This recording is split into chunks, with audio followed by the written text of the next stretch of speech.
thank you so much. Twice last year, USC was rolling.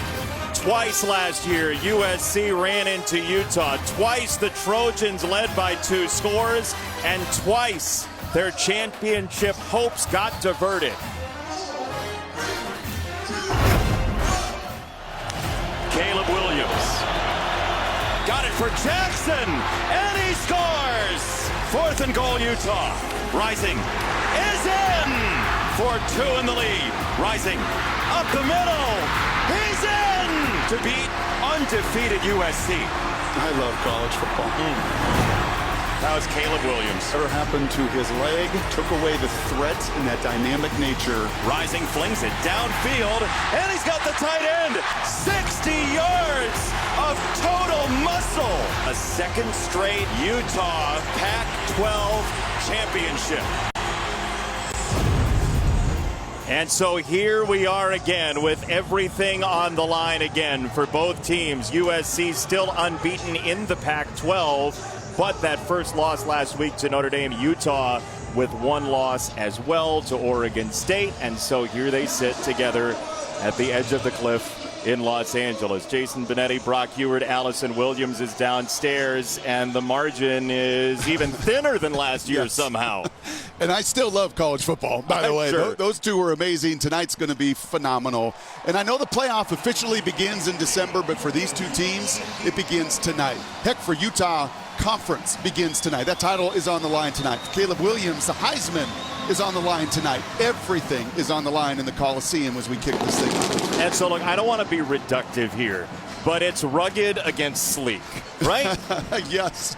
Styles make fights, Benetti. How many times do we hear that? And it could not be more evident this evening. I mean, Lincoln Riley's got to play this game in the speed and space realm. That is the way his team is built. Just on the field beforehand, you just see it.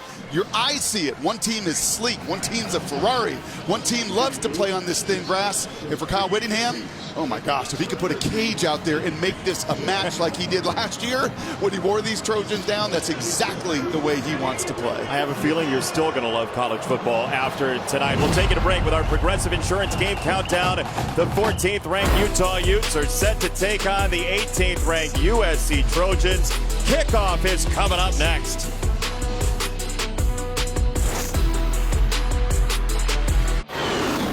College football sponsored by Ram Trucks, built to serve. So USC off its first loss of the season, and it was ugly in a couple of ways. 48-20 Notre Dame. Caleb Williams, who has 13 career interceptions in 3 college football seasons, had 3 in that ball game. -5 turnover margin. First time since at least the turn of the century that's happened. And Lincoln Riley, other than a college football playoff loss to LSU, has not had a worse loss in his career. So the question is, Allison Williams downstairs, where are they psychologically right now? Well, Jason, after such a brutal loss, Lincoln Riley said his team needed a reset, and Utah is a perfect opponent to provide that. There's the extra motivation of having lost to them twice last year, including in that Pac-12 championship game. Plus, it's the way Utah plays and the opportunity this game presents. Now, a reset was needed for his entire team, but especially his quarterback, Caleb Williams. Riley said at times he was frustrated, impatient, and forcing things he doesn't typically do. He is the leader of this team, and he needed to show the right mentality, and he did that this week, of flushing that loss out of their system and getting back to work and playing the way this team is capable of. Riley said the good thing about Williams is when he does struggle, it's rarely 2 games in a row. Yeah, he's a fixer in so many ways, broadly for this team offensively, but also for himself. This team goes as he goes, and even though they won the toss, a little telling tonight that they want to kick it. I think that has a lot to do with Cam Rising not being a part of this trilogy. He was last year in the 2 that we watched, and an enormous factor in it. Different story for these Utes tonight.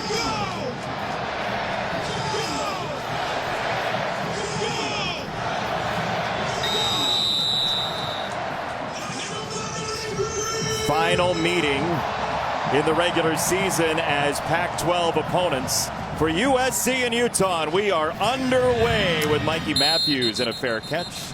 And so here comes Bryson Barnes, who is in for Cam Rising. He's also in for Nate Johnson, who got a couple of starts in the middle of the year. But Bryson Barnes, who has shown up just down the road a little bit in the Rose Bowl twice because of injury, is actually undefeated as a starter in Utah. Yep, and he's just the guy that is just perpetually there to get replaced. And he bounces back, man. He's like Gumby. Sorry, you're just not going to get rid of me. I'm going to stick around. I'm going to pop back up. I'm going to get my ribs just bashed and battered in Corvallis. I'm going to respond.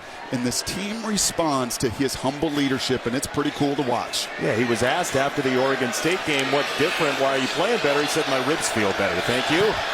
He is under center on the opening play. And it's a handoff for Jaquindon Jackson, a former quarterback who gets to the outside. And this run game has been massive for the Utah Utes. This offensive line has been together.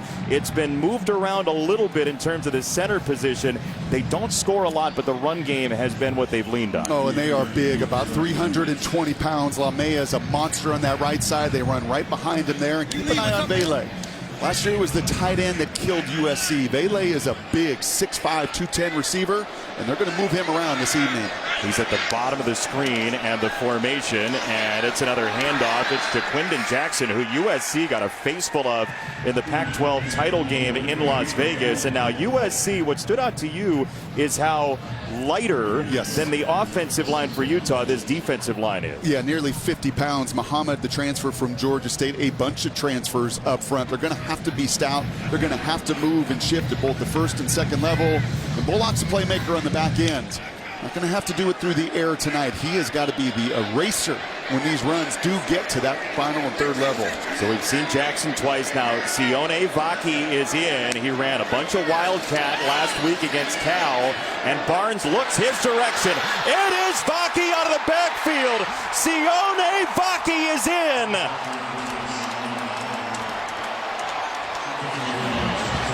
A former slot receiver in the Bay Area.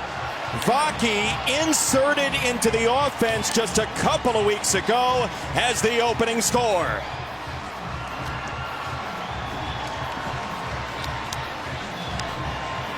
Wow. You could not script a better start as you see Cam Rising bouncing around those sidelines. 2 runs, and this was a throw Bryson missed a week ago. He had Vaki for a touchdown in the opening series against Cal. A little different route, same concept. A vertical challenge. This time he nailed it, and Vaki took it the distance. This one on the far sideline, that was on the near side. Yeah, and this is a one-on-one, and you're going to see him matched up with a freshman linebacker. This is man-to-man coverage. You can see with the face mask, and right there, Braylon Shelby, a true freshman out of Texas. He loses sight for just a moment. But even worse is he loses leverage. Vaki goes right behind him. And as a QB, this is your dream. You've got a running back 5 yards behind a linebacker, and he, Barnes, so softly drops that in the bucket. And Vaki makes a house call. We talked about Caleb Williams as a fixer, but that is an adjustment from last week by Bryson Barnes as he missed the last one. That's as right. You talked about. When you're throwing to a running back, don't be perfect. Just put a little air on it. Let Sione do the rest. Remember, he was not a running back in high school. He was an elite slot receiver. That's why Kyle Whittingham went into the staff a few weeks ago with all the injuries and said, why don't you give Sione a shot, man? That guy in offense was dynamic. He was a runner the first couple weeks, and that was as well what he was in high school, an elite receiver. The athleticism, the change of direction, that all was alluring, the aggressiveness for Kyle Whittingham. And they said to us it will be an expanded package for Vaki tonight. And it has been expansive in the first minute and change. So Caleb Williams now gets the football down 7 points. And the question is, how patient will he be trailing early after last week? And this has been the story the last couple weeks. It was 17-0 to Arizona in this building. Obviously the deficit in Notre Dame last week with a bunch of self-inflicted interceptions, but you can't get it all back at once. If Utah went 13-9, 53, run, pass, well, they do it differently. They're going to want to throw it, but he's got to take what the defense gives him.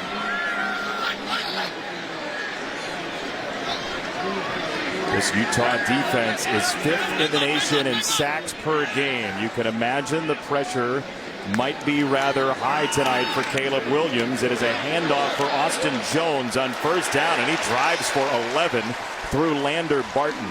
So the offensive line has shape-shifted some for USC, especially on the right side of that line. Yeah, they moved Murphy in. They kicked Kingston out to tackle and a little bit of tempo. As USC is prone to do, he'll spin it out wide. Michael Jackson, who had that touchdown in Salt Lake City last year. Vaki with the tackle that time, and he will play 60-plus snaps, we would imagine, at the safety spot. Jonah Ellis is leading the FBS in sacks right now. Monster. Barton can run at 240 and a veteran secondary. This side, Zachariah Branch, the explosive, electric, wired freshman, sets up a third down. And take a look at the secondary. It is without Cole Bishop.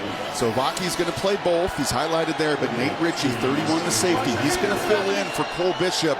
That is a key matchup. Bishop, the leader, the guy that really gets it going on the back end of that defense. He's out for only the first half because of a targeting penalty in the fourth quarter that Utah felt was questionable last week. Huge third down here. Utah has the best third down defense in the nation. Caleb Williams under a four-man rush. Loads of time for Williams. Now he runs straight up the gut. He's got the first down and more. And Caleb Williams laterally got a block from Rice, and it was legal, a gain of 13. Well, this is what happened on the opening series in Salt Lake last October. This four-man rush was so concerned about keeping Caleb back there. But this is what Caleb does then. He just toys with you. Morgan Scalley said, it is a lost cause if you don't rush with aggression.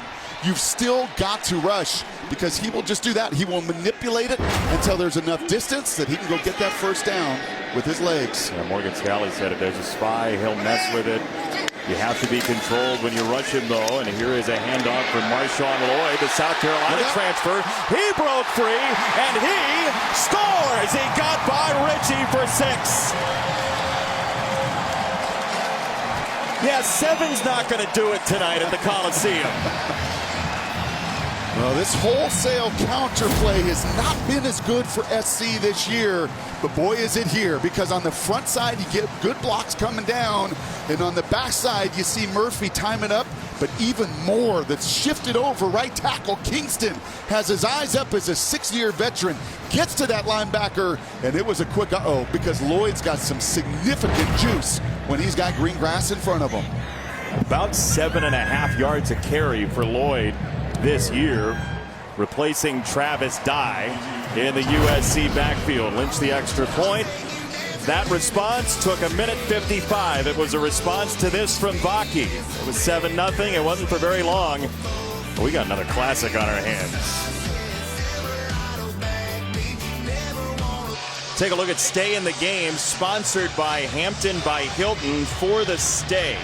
Well, these Utes want to bludgeon the line of scrimmage on both sides of it. You saw it with a couple early runs, moving the chains with back-to-back runs. You're going to see Kyle Whittingham's crew continue to want to do that. And for SC, they got to play this game in space to take off, man. Lincoln Riley's got to get his playmakers. You saw him get Branch the ball in space. You saw Caleb dance around. And ultimately, tremendous blocking set Lloyd up for that touchdown. Missed tackles were such a big story in this game last year. Utah missed 5 tackles on the opening drive for USC as Mikey Matthews got around traffic just short of the 30. Let's go down deep inside the trenches, Brock. Yeah, very different size matchup here. You look at Utah, 6'4", as I said, nearly 320 pounds, and they move. And they don't just want to block you. They want to finish you, want to bury you. Watch the extra effort as they try to get guys to the ground, and SC is just not big. You know, for context, Texas is about 6'4.5", 290 up front, but a little bit lighter, lots of movement, and they're going to have to defeat blocks with their speed because they're giving up a lot of girth. The way Andy Ludwig put it, the offensive coordinator for Utah, is he wants to finish the play in the dominant position individually for linemen and wide receivers. It's a handoff. It's Jackson, and the run game has been thunderous for both teams so far. Jaquindon Jackson sets up a 2nd down and 2 as Branch made the stop. Yeah, I don't know if there's a better right guard, right tackle, Mokofisi and Laumea, in the Pac-12. I mean, these two guys are about, well, nearing 700 pounds, 660 pounds, but they move. And look at Laumea, once he gets his hands on you, he wants to get you to the ground, and it sets the table for Jackson and Vaki. They also have 59 career starts. This is Vaki, and he went laterally. He is hit and dropped behind the line by Romello Height, loss of 2. Yeah, and that time that was just speed. That's Romello Height on an inside rush, and he beats Laumea. It's what they have to do. Last year, I thought a lot of times in this matchup, Jason, they were stagnant. And once they got their hands, once the Utes got their hands, it was game over. Height is a transfer from Auburn. You see transfers from Georgia, A&M, transfers up and down that line. But they got to win on that first initial step. You mentioned watching Vele. He just went into the slot, and there's going to be a marker coming in. I think that's the young center making his second start, Flinches.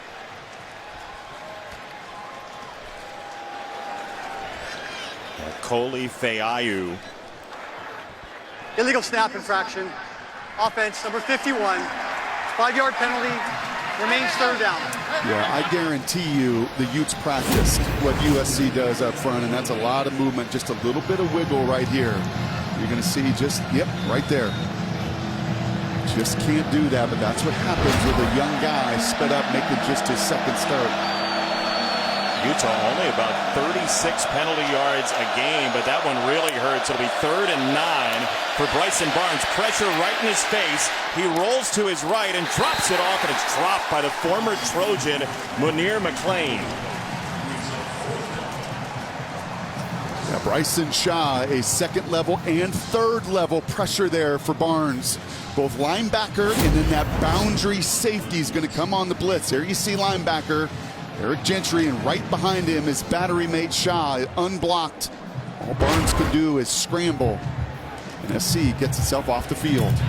Jack Baumeister has been tremendous at hang time this year, and he gets the wave, and fair catch. Branch put it on the ground, and it's a 52-yard punt that they will secure. Caleb Williams in the offense only had the ball for less than 2 minutes the first time, so you've got to come back and watch him here. Maybe they'll have it for longer next time, or maybe not. Fox College Football is sponsored by Allstate. You're in good hands. And by Hampton by Hilton. Hilton for the stay. Opening drive touchdown for both teams, USC and Utah. Now the Trojans a couple weeks ago played a 43-41 game here against Arizona. They're used to high-scoring games as Caleb Williams will face this Morgan Scalley defense, and this is the high intrigue team with the ball here. They're sort of the leading ladies in terms of who's at the front of this rivalry. The offense for USC and the defense for Utah as Marshawn Lloyd gets the carry, and Lander Barton stands him up. Reed came to help, second down. I think for Morgan Scalley, he cannot live with 5- and 6-yard runs. I mean, that is just not tenable, because if SC can get that going, everything sets the table off of it. Slows down that rush, makes those D linemen think about stopping the run, and lets Caleb get back to doing what Caleb does best. Rice with the catch on the screen. He is thrown forward and somehow became a projectile for a first down. Samaya Vaughn became a slingshot. Yeah, that's tough for Vaughn. You see the eyes in here. I love that. These guys are aware. You see so much of this. Run action away, and Caleb can pick it up and throw that bubble anytime he wants. USC running tempo. This is Lake McCree, the tight end, and he is jolted and driven down. Teo Johnson was first. How many missed tackles on that opening drive? That was 5. So 1 on that previous one. That is 6. That's about their season average for these Utes. 4th in the country. 41 missed tackles the entire season. But a different animal, a faster, feistier animal they're facing tonight. USC missed 16 more tackles in the series last year than Utah did, and gave up more than 100 extra yards after missed tackles. Here comes that little cat and mouse, that little check.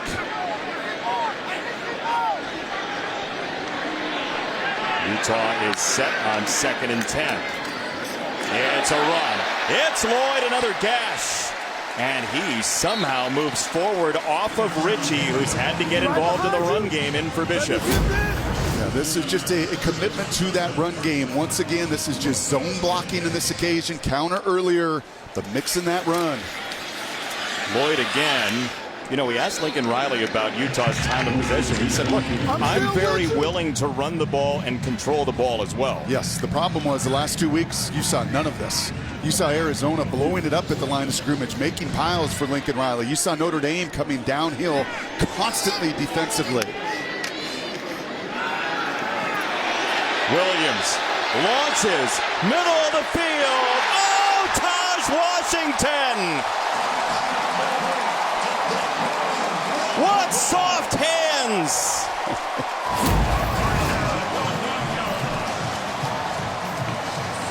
Wow.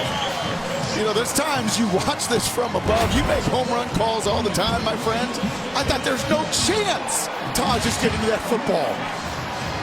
It is as if he went over the wall to snag and chase that thing down. Wow. Needed a telescope. Williams breaks it down against Ellis, and he'll lose a yard. Seriously, when that ball left Caleb's hands, I mean, if they have one of those, like, odds of tracking it down, that felt like a 10%. Like, no way he's going to go get to that. But Caleb knows the guys on the other end, how much air and trajectory to put on that ball. And Taj went into a different kind of speed. You know, they had the World Series in this building in 1959. The White Sox and the Dodgers played here back in the 50s for a championship. They didn't have StatCast at that point. Austin Jones, the tailback, second and goal for USC. It's a pitch. It's Branch, and misdirection for 6.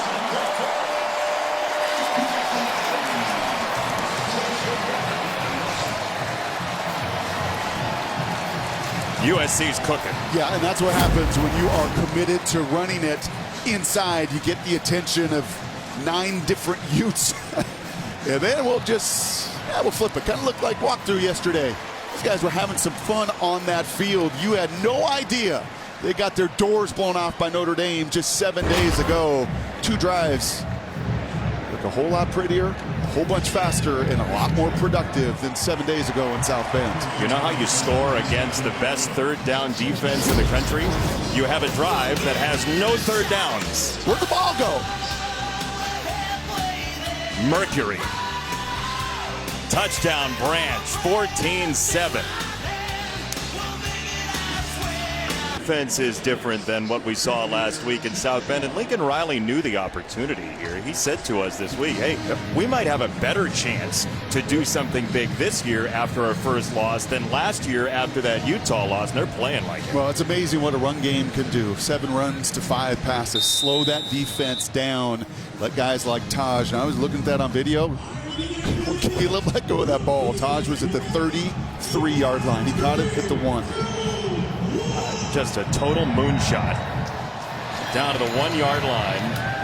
And Mikey Matthews, another return up the near sideline, and he is still up.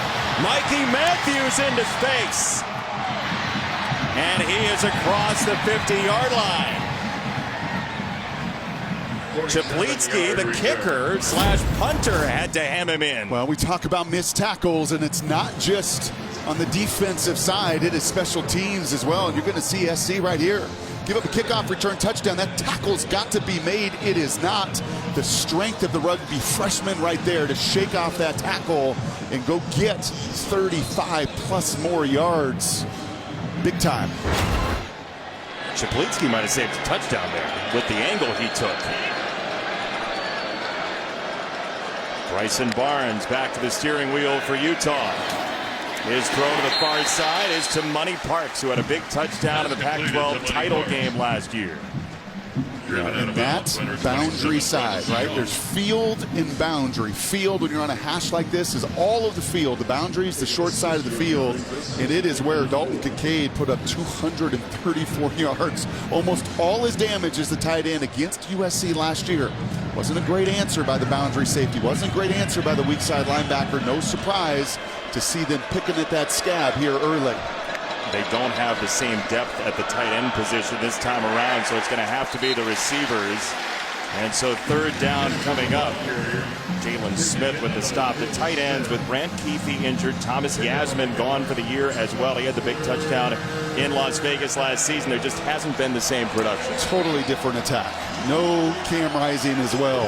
No Chris Curry. No Mekhi Bernard. No Micah Pittman. Down 4 significant starters on the offense. But that man doesn't care. Play the hands you're dealt. Play to the strengths of the crew you have. He finds tailbacks in the safety room and the quarterback room. One of them, Jackson, is in right now. 3rd and 4, handoff. It's stonewalled, and it gets about a yard. So now, 4th and 3 from the 40. What's your choice, Brock Hewitt? Yeah, I think you for sure have got to at least show that you're going for it. May get a free 5. And they're going to put Vaki on the field. They're going to go, I think, big here. Bring another tight end, Landon King, in. I think he knows what he's facing offensively. I think he's getting a feel, and he knows that Alex Grinch's side, that's the group that many have picked on the last few weeks. Not surprised to see this aggression early. Vaki scored on the wheel earlier. He walks up to the line. And it is toward Vaki. He's in space. He's got the first down at the 31. Well, it wasn't a true freshman linebacker that he ran by for a touchdown. Nope. Instead, it's a more veteran linebacker, but it doesn't matter. That is 6'6" Eric Gentry in space. You see the inside breaking routes to create just a little bit of traffic. And the guy with go-go gadget arms able to wrap up Vaki, but not before he gets a critical first down. Vaki, who said last week he was trying to pretend that he wasn't tired, although he was playing more than 70 snaps in the game. Barnes play action. He uncorks near side, and that is way too long. Damani Jackson was actually closer than Vele to the ball. I don't mind that. I really don't mind a shot there right now, making sure these corners know that they've got to honor a deep ball.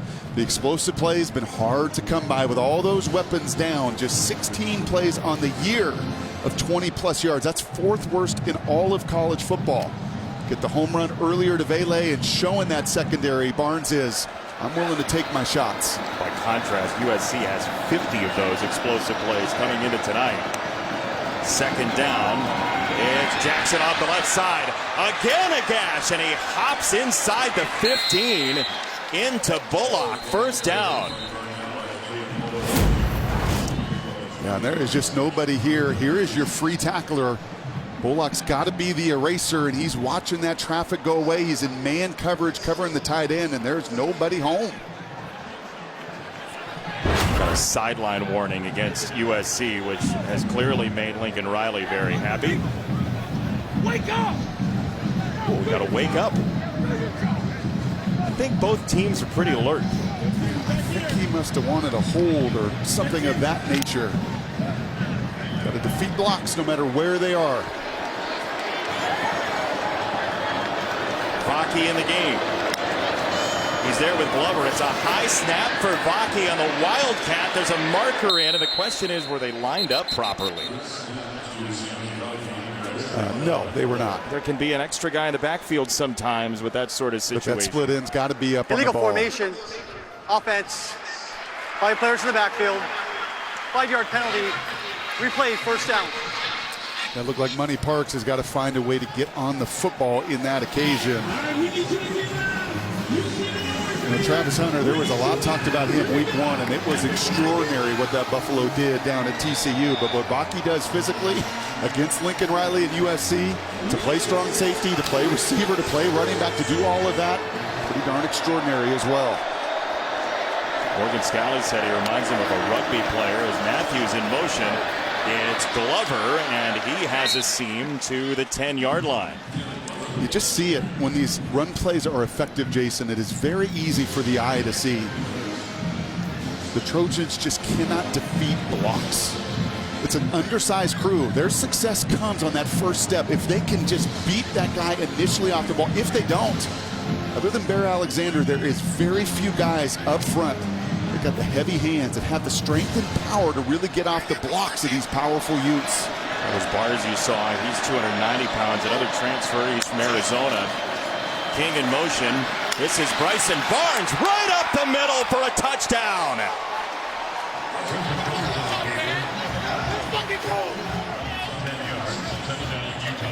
Let's go, he says. Paraphrasing. Yep, and that's just a design QB draw. And look at USC. There's 4 down linemen. There's 1 safety, and that's 5 on 4, and that is called a no chance. Mason Cobb tries to come in to be that extra defender. They empty the box out. Boy, these two coordinators.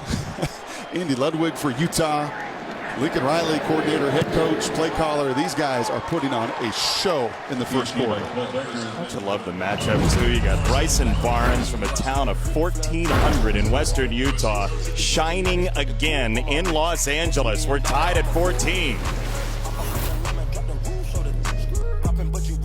Football is sponsored by Pacific Life, creating financial security for more than 150 years. Lovely, scenic, resplendent Southern California. And the Los Angeles Coliseum in its 100th year, watching what feels like an Olympiad so far. 14 points already for Utah, averaging 21 and change. They have played some slugfests and won a bunch of them. Their only loss to Oregon State when Barnes was injured. He's got them in most recently as Zachariah Branch awaits. And this should give him an opportunity to return. It was a line drive, and Branch finds his way to the 25. USC so far, a couple of scores, 2 drives. Well, they came out running the football, and when you can add balance and that threat, that counter that they love so much that sets the table for everything else, but most importantly gives that front something to think about other than Caleb Williams, which Arizona and Notre Dame did not have to worry about that run game. You see the deep shot to Washington, and then, well, we watched that walkthrough yesterday. They want to find a way to get #1 on that track as much as they can. Out of Bishop Gorman High School in Las Vegas. Zachariah is some kind of fast. His brother Zion playing in the secondary for USC as well. 3rd touch of the ball, and it is Lloyd one more time. This is against the best rush defense in the country, and USC is at about 100 yards on the ground. There is the legacy linebacker Lander Barton, who had the big pick 6 against UCLA earlier this year. 2nd and 7, Caleb Williams with some time to survey. He'll dump it down for Lloyd, and he is hit hard by Barton. 3rd and short. These are the kind of 3rd downs you have to have against the country's best. And Lincoln Riley was pretty transparent with us. He saw all the numbers. First on everything in the conference are these Utes defensively. But they've not seen an elite crew like USC that can threaten you with the run, threaten you with the pass, and certainly the Heisman Trophy winner. Looks like through the first 15 minutes, he's bounced back from the struggles a week ago. Utah substituting to force USC to slow down. Tanuvasa came on for Peppa. Very little pressure so far from Morgan Scalley. Looks like once again content to just rush 4. Gotta snap it, and he didn't. Did Lincoln Riley get a timeout? Yes, he did. He was over on the far side, but the official. Timeout. USC. So 3rd down and 2, and this is, I mean, it's not exactly like Bobby Fischer playing against himself, but there's a lot of similarity in the way these two guys do business. Yeah, both of them love to defeat the other at the line of scrimmage. And you say to yourself, well, that's what every coordinator does, right? No, a lot of them will call the play and they don't check everything. Morgan Scalley waits. He looks at that front. He looks at the personnel. He knows his tendencies like a brilliant mind, and then he tries to make the right call at the last second. Lincoln Riley does the same. Looks at the personnel, looks at the front. So if it was a game of chess, right, that you got to make that move in a certain amount of time before you just hit that little clicker, or Jeopardy, before you buzz in, like those two were just waiting to the last second in that chess match. And both of them from the neck up about as good as anybody in college football. Feels like you play your entire life as a lightning round, Brock. 3rd and 2. Once again, not showing pressure here, which is a little different than the matchup a season ago. 11 sacks in 2 games combined last year of Caleb Williams, and he darts up the middle. They bracket him and drop him after a gain of 1. So now looks like we'll get to the second quarter, and this is an intriguing decision. It looks like they're going to punt. Do you buy it? I do, and that was some kind of tremendous play from Jonah Ellis in that D line to stop Caleb Williams on that QB draw. So now, again, it seems like a punt is coming, but in a 14-all game after 1 quarter, who knows? 4th and 1 when we come back to Los Angeles in another stellar Pac-12 game.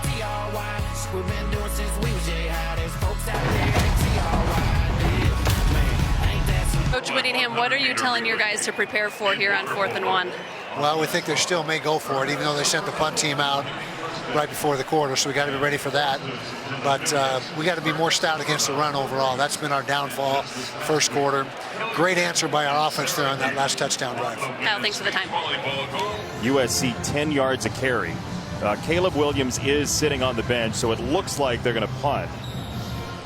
Feels like anytime a defense gets a stop, it's a big deal in this matchup. I feel like confetti should fall from the sky as Matthews a fair catch. And so Utah with 14 points in this game, and that's a little bit of a marvel considering what they are missing from a team that was so successful the last 2 years. In the backfield specifically, Mekhi Bernard, Chris Curry, the transfer from LSU. Yasmin is a big loss in a game like this. Oh, and at the bottom, Rising and Keithy are just dudes. I mean, they're NFL caliber guys, difference makers. No shorting any of those 4. They're awesome too. Bernard, especially with his versatility as you see Cam. But it is so much firepower. But you felt this coming last week. The best offensive performance a week ago against Cal, and they're building on it. First touch of the second quarter for Utah, and Jaquindon Jackson for a couple of yards. Allison, what do you have on Cam Rising? Yeah, I had a chance to visit with him pregame. He's in good spirits and trying to be positive, even though it's, been a long journey for him coming back from a pretty serious knee injury. He ended up tearing multiple ligaments and his meniscus. So it's been a long journey, but he said, I'm just trying to make the best of the cards I've been dealt. Now, he's continuing to see the surgeon that performed that surgery, Dr. Elatrash. He has to meet a number of benchmarks and tests he has to clear before he is cleared to return. So he's just continuing to work hard at that rehab. I asked him if he had any advice for Barnes tonight. He said, go be a Trojan killer. Ooh, how about that? Cam Rising knows something about that as they will run it with Jaquindon Jackson and 3rd down. And, all the conversation was when will Cam Rising be back beginning of the year? And that looks like something of a misnomer that wasn't intentional by anybody. Nope, but it feels like the last few weeks they've given the job to the right guy. They needed to see what Nate Johnson could do. He's highly athletic and dynamic. But Barnes is a leader. He's a savvy guy, and you can just feel that his teammates follow him. Critical 3rd down. 16 plays, 11 runs so far for Utah. Can they run it 3rd and 5? It's a throw. It's down the middle, and Vele to the 40-yard line. And once again, where are they picking on? That short side of the field. And this time, just a beautiful slant when you're 6'5", 215. Just get inside. You see the zone coverage there. Bryson Shaw goes out to the flat, leaves the vacated window open. Mason Cobb tries to dislodge the ball. Hard to do against a big, talented, physical receiver like Vele. Who had a 100-yard game at the Rose Bowl against Penn State last year.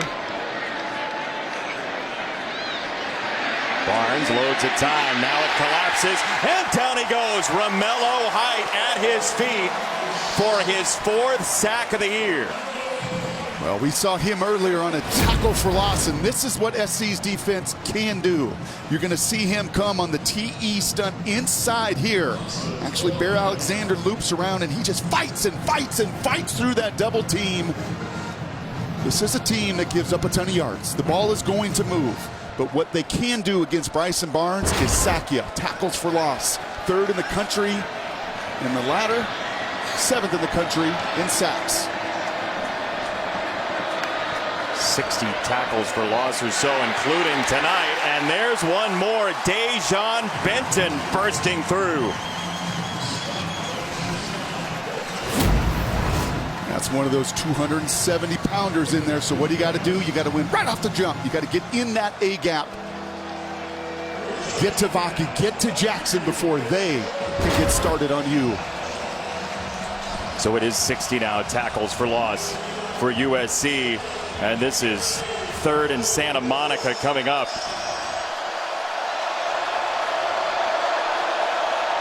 You play-by-play guys, I love that. We love the beach and geography. It's a run, and they'll get a chunk of it with Jackson. And they pay off the punt. Right? If you're going to punt, and Coach Riley's going to take the ball out of Caleb's hands on 4th and 1, then defensively you got to go get a stop. And that's exactly what the tackle for loss and the sack, what USC does. You don't like maps as much as your typical play-by-play announcer? I knew that you would be sensitive to that. I'm sorry, that was a shot. Thank goodness. Apology accepted. Bomeister gets a fair catch at the 25-yard line. We promise no more cartography. USC and Utah tied at 14. Fox College football sponsored by Ram Trucks. Built to serve.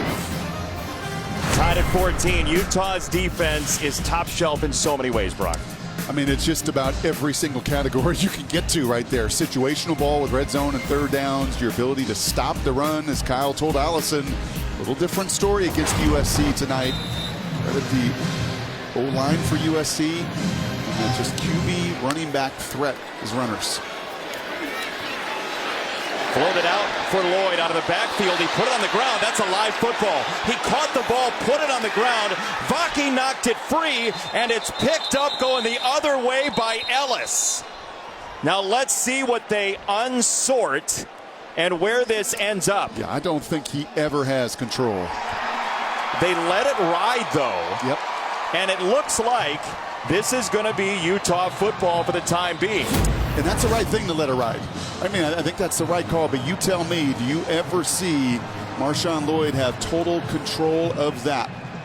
I think, oh, man. I mean, that ball is, to me, it looks like it's moving from the jump. Dean Blandino, you're getting a second look. What do you see here? Yeah, what I'm looking for, does he ever establish firm control? And then to be a catch, he's got to put it away and have time to do a football move. I don't see that.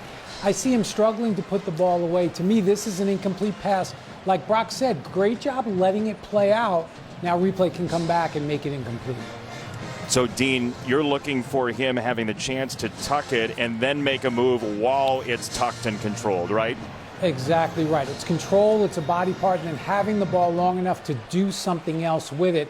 I just don't see that third element here. Dean, thank you. He did something else, but did he have the ball controlled and commanded? It looks like no. Yeah, I think there's two things, and the booth doesn't look at what I'm looking at and what I'm about to say. They're responding to everything Dean said. But to me, the running back tells you that he never caught it. Right? He doesn't just jump right back on the ball. Number two, he never looked at the ball.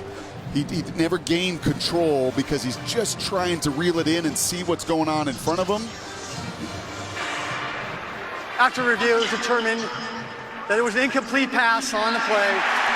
It was 2nd down. Great job distilling it, Dean. Right call by the officials. Mike McCabe with the announcement.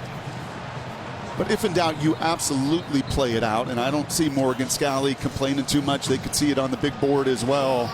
Just a little too much loft. It's one thing for Caleb to loft it to Taj Washington.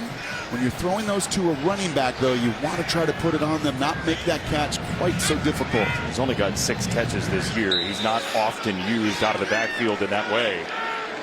So Jones in as the tailback with Williams. Here comes Ellis. Williams cuts it wide, and he's got it for Rice. It's a first down to Brendan Rice. That's a gorgeous throw that he's going to throw in Indianapolis at the Combine. This is the deep out all the way across the field. Zone coverage. Morgan Scalley, Utah, been content to do that and just rush 4. Caleb can't put it in a better spot. Not a whole lot of pressure to speak of so far against the pass game. Van Fillinger undercuts Jones, and 2nd and long coming up. I think that's twofold. And we saw this a little bit last year. It was a tale of two halves in this game. And Morgan Scalley will hold those cards until he has to. But I also think the loss of Cole Bishop plays a role in this as well. Out for the first half. Fillinger, that is the perfect rush for Morgan Scalley. Controlled rush on Caleb Williams. Come under balance is what he likes to say. When you rush him, you've got to come to balance. Set your feet. Don't be a wild man with your hair on fire.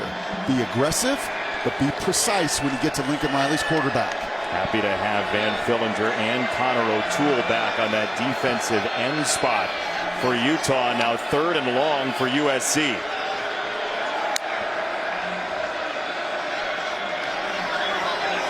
He's going to check.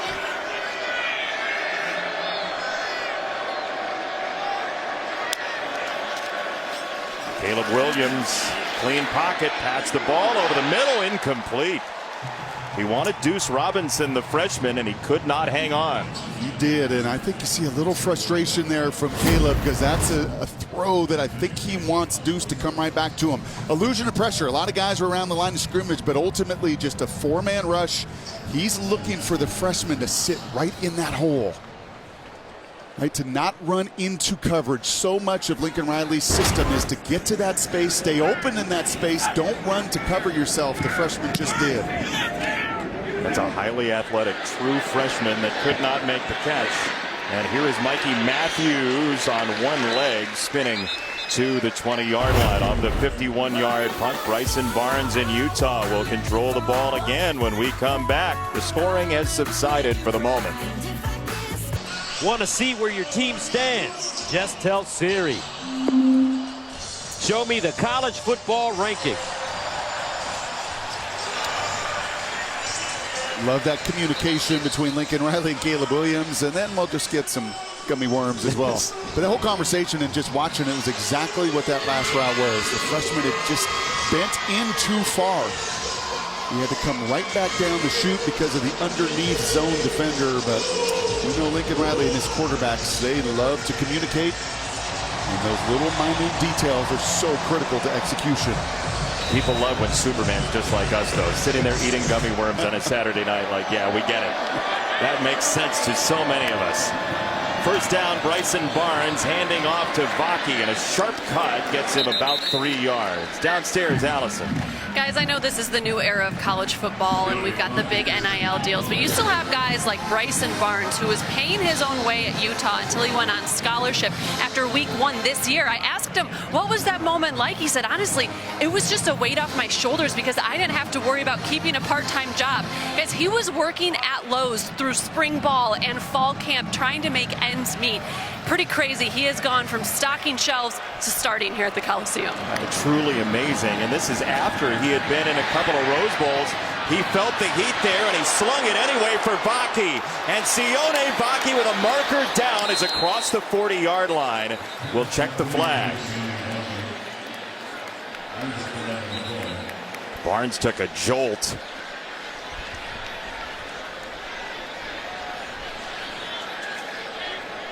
Flags right at the 30 on the near side, all the way back where Utah started that play. I think it's going to be a trip on the Personal left tackle. foul. Illegal blindside block. Defense, number 1. 15-yard penalty. Automatic first down. It's on Domani Jackson, the corner.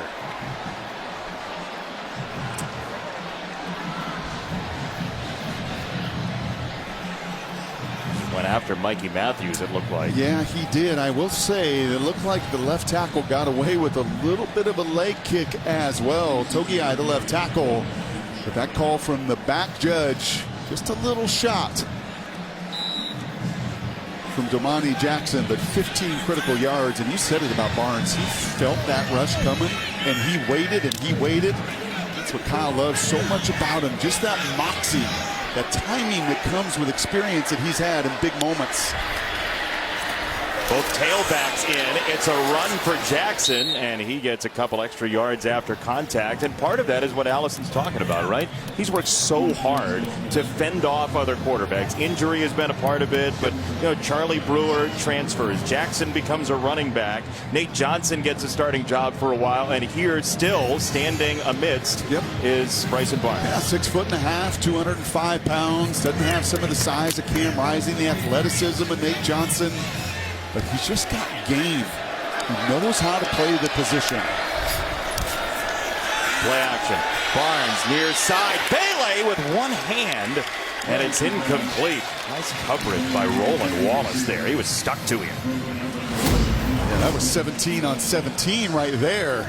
Roland Wallace is a physical corner. 30-some starts at Arizona before transferring here this year. And against a big receiver like Bailey, that's your only shot.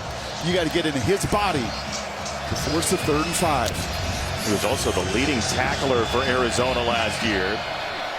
There's a bunch. You see him. Matthews, Parks, and Bailey. And it's Vaki back in the game. Another jagged cut, and it will be 4th down and 1.5 yards because of the tackle by Alexander. And this feels like 3 here for Kyle Whittingham. Ooh, it feels like big people are coming on the field, and it's going to be bludgeon you. Wow, what do you think of this? I think he reads a line of scrimmage. He's got that little book of analytics, but he prowls that line in the sidelines and watches those fronts. The former linebacker, he knows and he likes the way his group's moving it right now. Sugataranga in motion. Now Jackson in motion. Fake it to him. Straight up the middle, and it is a wall. Alexander and Height freeze Utah. I'll say this, if I'm going to go for it, I love the guts of Bryson Barnes and the moxie and the toughness, but I don't know about putting your quarterback in harm's way against 3 men at Troy that bury him and give the ball back to Caleb Williams. Coming up on the State Farm halftime, Florida State looks to stay perfect against a top 25 opponent, while Tennessee tries to make it 2 in a row over Alabama. And could Oregon bounce back after last week's heartbreaker? I'm sure Brock is still celebrating that big UW win. Back to you and Jason. Can't you hear it in his voice? It's still there. Look, Utah's typical posture is to play conservatively. The little ones enjoying the game, by the way. Play conservatively and maybe take a field goal. But in a game like this, when touchdowns have happened with great regularity, they did not last time, as McCree, the tight end, catches and sets up for battle with Miles, the cornerback. Yes, he does. You can almost see it, right? Here comes some collisions. Strapping on one glove. Yep. Not a contact sport with these two, and not when you play Utah. It is a collision sport with those guys defensively. Remember Clark Phillips, his final year last year for Utah, the great cornerback. Caleb Williams has McCree, who tries to hurdle and battle, spine busters him down after a gain of 30, and they still have a hold of one another. Yeah, a little miscommunication here into the short side. Sell the screen. And after taking the 3 on prior, that didn't really work, so I'll try to hurdle. Still a big collision. Williams to Rice, and he is met and slung down by Zamiah Vaughn, who got enough of a piece of him. You can just see it, right? These Utah Ute defenders, that's 6'2", 190 pounds at corner. Many times you throw those out there, and you've got the size advantage if you're Brendan Rice. He is 6'3", but with Zamiah Vaughn and Miles Battle, these corners, they'll hit you and tackle you. No surprise at Utah, they've been doing that for decades. Vaughn, a former high school quarterback, great read there. Again, without Cole Bishop in the first half because of the targeting penalty, they'll get the tremendous All-American safety in the second half as a flag comes in. It's going to be the right guard. Mason Murphy starting early. Prior to the snap, ball start, number 76, offense, 5-yard penalty, remains 2nd down. USC more than 71 penalty yards a game, about double what Utah gives.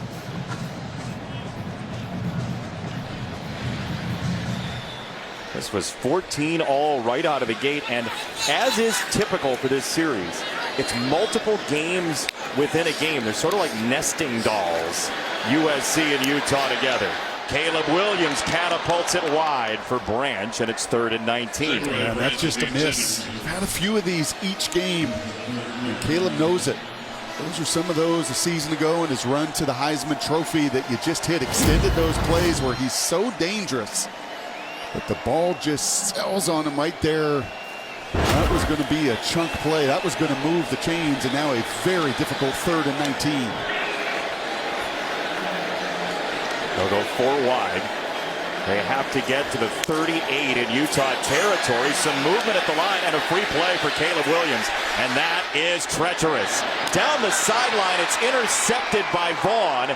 This will be coming back, barring something ludicrous happening. And he is out of bounds. And now we will get the word. I don't know that Vaughn knows. Offside. Number 81 defense. 5-yard penalty. Replay. Third down. Yeah, that was pretty close of Connor O'Toole. He definitely goes into the neutral zone, doesn't make contact. He tries to get back. Yeah, but that head is still in the neutral zone. Caleb saw the flag go up. Nice to have Connor O'Toole back. This is the first 5 games from sports hernia surgery. One of their difference maker. You quarterbacks always see the sneakers up at the line there, don't you? Then the snap and the centers too. Those centers are pretty savvy, especially 6-year ones like Dedich. Sling it out wide. Washington. After the big catch earlier, he is wrestled down. Man, Miles Battle is ready to fight. Well, he's 6'4", 205. So Vaughn's pretty long and lengthy, but the Ole Miss transfer has got some different kind of size. I thought maybe you make this call to go for it, but once again, Lincoln Riley play the conservative game with just a perfect form tackle from Battle. We told you, yards after contact was enormous in the 2 meetings last year. Chaplitsky to punt. Trying to pin Utah deep, and this one goes sailing and checks up, but bounces into the end zone. A little extra juice, and Utah will have 1st and 10 from the 20-yard line. Next week starts Saturday strong. Big noon Saturday on Fox. Dylan Gabriel in Oklahoma sidestepped a pitfall at home today against UCF. They'll take on the Kansas Jayhawks, and you've seen it firsthand. That place can be weird for Oklahoma. Starts 10 a.m. Eastern, big noon kickoff. Then Oklahoma, Kansas, noon Eastern on Fox. Well, Kansas can go up and down the field. They are dynamic offensively, and Dylan Gabriel's gotten himself in the Heisman conversation. Caleb Williams, I feel like still should be in that conversation, even though he had the 3 interceptions last time. Bryson Barnes, off play action. Pressure was coming. He flips it out right down the middle. That's a 1st down for Devon Vele, his favorite target so far, and another hit on Barnes. Yeah, he just stands and delivers, man. I just love this.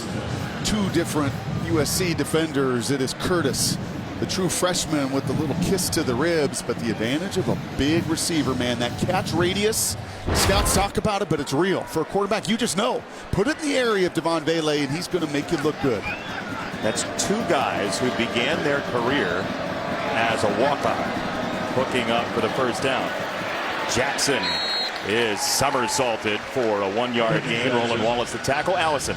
I just want to make you guys aware of a situation with the offensive line for Utah. Spencer Fano not in this game. He did get nicked up at the end of the Cal game, but the anticipation was he would play this game. However, he's not been in there. Tanoa Togiai playing at left tackle for Utah. Togiai, 16 games coming in, so he does have some experience, but Fano, very talented freshman out of the state of Utah. Vaki to take the Wildcat snap. He tucks it, he runs, he's behind Jackson, and he darts inside for a 1st down and more. Holding on to the ball on the siege from Roland Wallace, and he spun through him. Well, speaking of a siege, you saw Curtis earlier. Watch him go for a ride right here. Sugadaranga and company come calling, and that is what you want with Vaki. It is not a huge package in this Wildcat. They only get about 15 minutes with him or so on the practice field a week as he's strong safety, but the dude's probable. I mean, he's absolutely relentless, and he gets a push like that, he knows how to do the rest. He's still in the game. Now it's Jackson to take the snap. He hands it for Vaki, and Sione Vaki, 5 years ago, just about to the day in high school, north of here by about 5 hours, 10 catches, 185 yards, 2 touchdowns, and he was a part of 3 turnovers, including a forced fumble at the 1. And you got to believe that type of game is why Kyle Whittingham likes him here. Yeah, just a baller, man. Just like so many of them.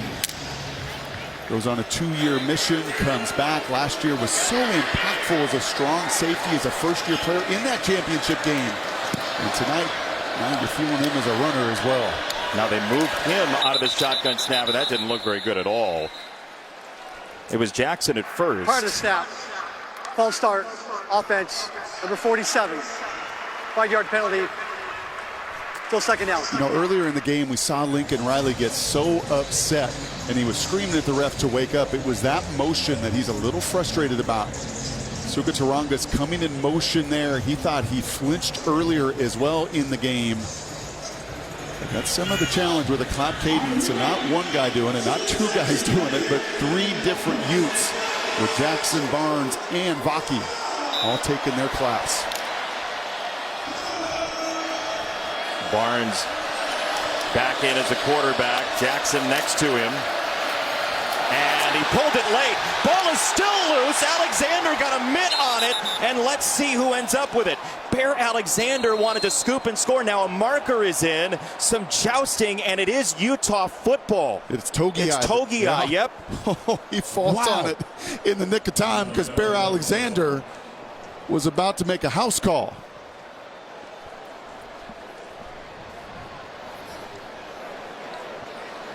Well, Allison just reported, and it's a good thing to have a veteran in there that knew what was going on.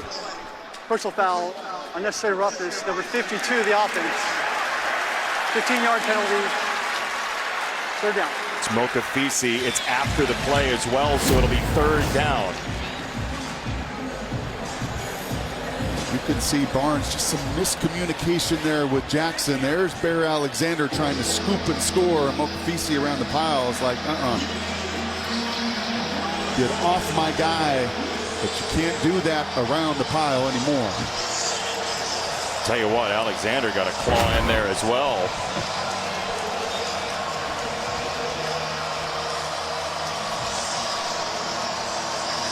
This is a huge possible swing because USC, remember, the Trojans deferred.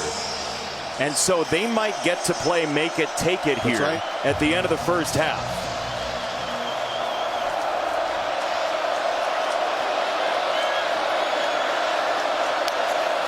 Two timeouts for USC. It's Barnes on the run, and he's collapsed on by Jameel Muhammad, the transfer from Georgia State by way of Vanderbilt. And there's going to be a timeout. Lincoln Riley, you would imagine, but he's not using it at this point. Now they have. Okay, there it goes. A little bit later than you'd expect. 4th down when we come back. The Trojans should get it back.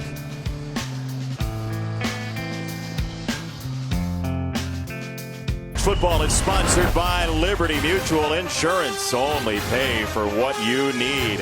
And by Dr. Pepper, the one fans deserve.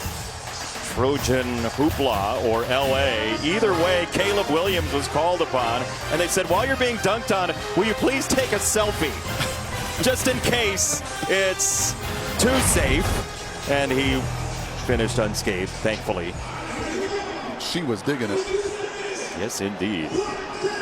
Look, ran into DeMar DeRozan, USC alumnus, last weekend.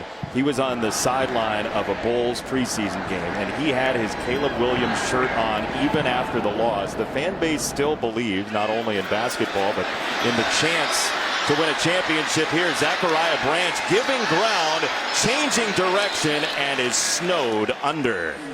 Take a look at our Pacific Life game summary, sponsored by Pacific Life. Creating financial security for more than 150 years. 14 all for a long while now. The defenses have stood up. Yeah, they kind of settled in. Both took a bunch of haymakers earlier. The big shot down the field to Vaki on the opening possession. The unbelievable throw and catch to Taj Washington. But then it was almost like, yeah, that's right. This is the 3rd time we played one another in a year. Kind of know what each likes to do, and the defense have found some footing. 90 yards for a touchdown, 1 timeout remaining for Caleb Williams and USC. Now Utah does have 3 timeouts as well. Here comes Ellis. He won't get there. It's dropped off for Dorian Singer, and he's got 11 yards. The first catch for the former Arizona Wildcat, the tackle for Johnson. I don't think Utah has brought one 5-man pressure tonight. Not one. They were 21st in DB blitzes last year in the country. Caleb Williams zigzagging. Ellis got his hands on him, and it's incomplete. And one of the huge advantages, I think even compared to last year where they were trying to find a 4-man rush going into this matchup, Jonah Ellis has become an absolute game-changing and wrecker for Morgan Scalley. Unblockable. Got a spin move. Pops Luther Ellis coaching him on that defensive line. It's one thing to pressure when you have to. It's quite better when you can rush 4 and impact a quarterback. You talk to Dad. How proud is he? He's very proud, and he's got a bunch of boys in the NFL, and that is one amazing family, Jason. Second down for USC. Here comes pressure. Williams to the sideline. That's Mario Williams, and he is yanked down by Lander Barton. He stayed in bounds. Clock is moving. He did. Kind of a little game of chicken right there, right? Because as you mentioned, Utah does have 3 timeouts. SC will get the ball to begin the second half. And they'll go tempo, 3rd and 3 if they don't get it. And forget that sentence because it looks like they do have it. Michael Jackson, a first down. So now you've middle grounded yourself into basically nothing except a couple long balls here. They're trying to play almost for a field goal as they go ahead and spike it here, right? Yeah, it certainly looks like it. I mean, Dennis Lynch is 5 for 6. He's got a 53-yarder. His long last year was 49. I'm watching him in warm-ups. That's about it, 52-53. But I think this is an understanding that we will get the ball to begin the second half. Do not want to give it back to Utah here. And still a chance, as we saw, at any time to throw that ball over the top. Rice at the top of the screen. Williams was looking that direction.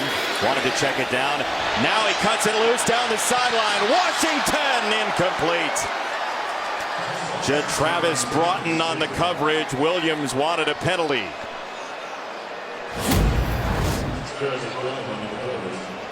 And there was that shot down the field. He is early. That's pass interference for me, Brock. Yeah, because it impacts the receiver's ability to go get it. Once you make that contact deep down the field, Caleb wanted it. Incidental contact, I'm okay with. Once you change Taj Washington's body position with that contact, you usually see that penalty called. Teo Johnson late onto the field. He's in the slot in coverage. Jones in motion. Caleb Williams, couple of pats of the ball. He's hit from behind and sacked by Connor O'Toole. He just had his first sack last week against Cal, and let's see if Utah decides to use the timeout. They will not. This will be the end of the first half. We thought we'd go to halftime at 35s after the way we started right out of the gate, but things have slowed. Utah, USC season championship hopes on the line. State Farm halftime show right now.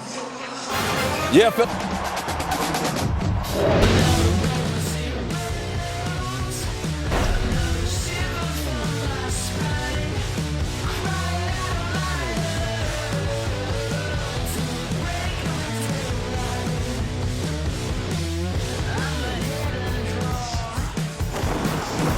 Welcome back to Fox College Football, sponsored by Ram Trucks.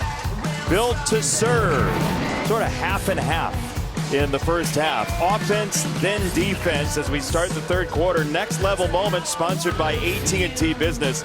Next level moments need the next level network. Yeah, last year they waited till after halftime to play a totally different game, and this was 2 different quarters. First quarter was all about the offense.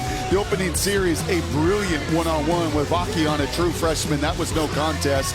And USC comes right back with it with some of the run game that's been missing the last few weeks. Marshawn Lloyd gets out on that counter play, beats that tackle. He's to the house. You won't find a prettier moonshot in college football than this throw right here from Caleb Williams to Taj Washington. An unbelievable catch. But then the defense has settled in. Jason. I was going to say, do you remember when they were scoring points? Because it's been 17 minutes or so since anybody scored. Yeah, and then it was like, okay, that's right. We know each other pretty darn well. We know our strengths. Utah started to tackle in that second quarter. Their perimeter tackling was phenomenal. And give credit to USC. They started to rally and stop some of that run against Utah, which they were unable to do in these two matchups last year. USC 100 yards rushing in the first quarter. Yep. And -3 in the second quarter. Yeah, some of that was the RPO action where really Caleb's in control of that, and he tried to just spit it to the perimeter. But give those Ute corners credit. They made the tackles in the open space such a huge key, again, in this matchup last year.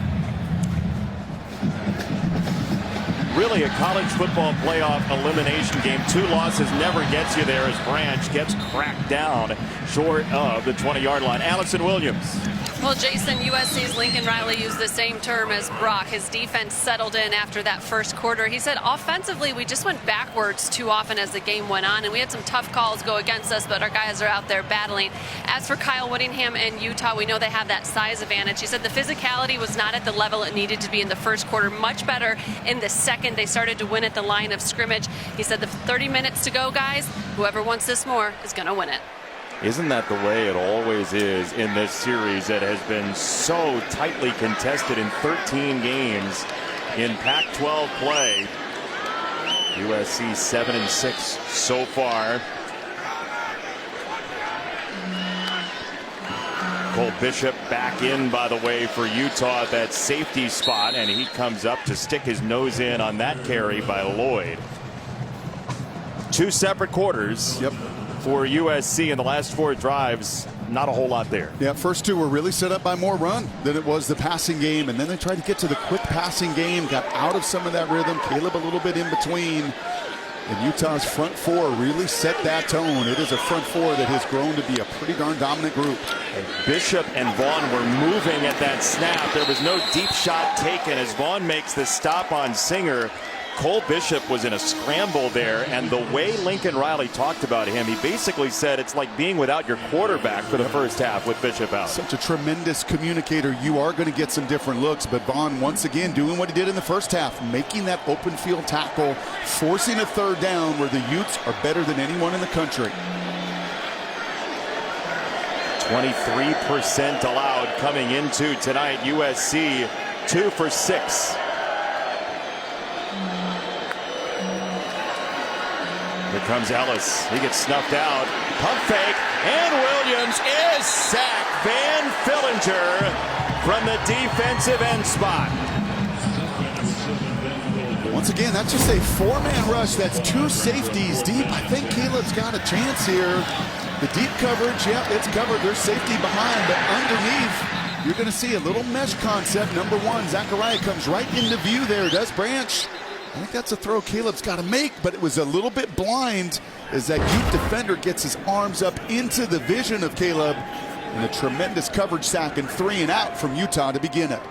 13th sack of Caleb Williams by Utah the last 2 years. Fair catch here for Mikey Matthews. So a minute 59 on the opening second half drive for USC. It's amazing what sound tackling in a 4-man rush does. At any level, junior high, high school, college, or pro. It's why Utah is number 1 in all of those stats across the board defensively. You rush 4 and get home, and you tackle on the perimeter. You give your offense, time and again, opportunities. And now Utah, one of the top teams in college football in time of possession. 4 straight years they've led the Pac-12 in time of possession. They've had it for about 3 minutes more than USC so far tonight. This is a toss, and it's Money Parks. He breaks it down and chops his steps just short of the 50-yard line and makes a nice gain, about 7 there. It feels like in that first half, Utah, when they just stayed on schedule, right, when they didn't have a false start, here comes the jet sweep. Money Parks, probably the most explosive player on the offense, gets through the arm tackle of Bear Alexander. But if they just stay on schedule, just line up, just communicate well, stay on, 3rd down and mediums, give you a chance to just keep pounding the football. They had an uncharacteristic 5 penalties for 35 yards in the first half.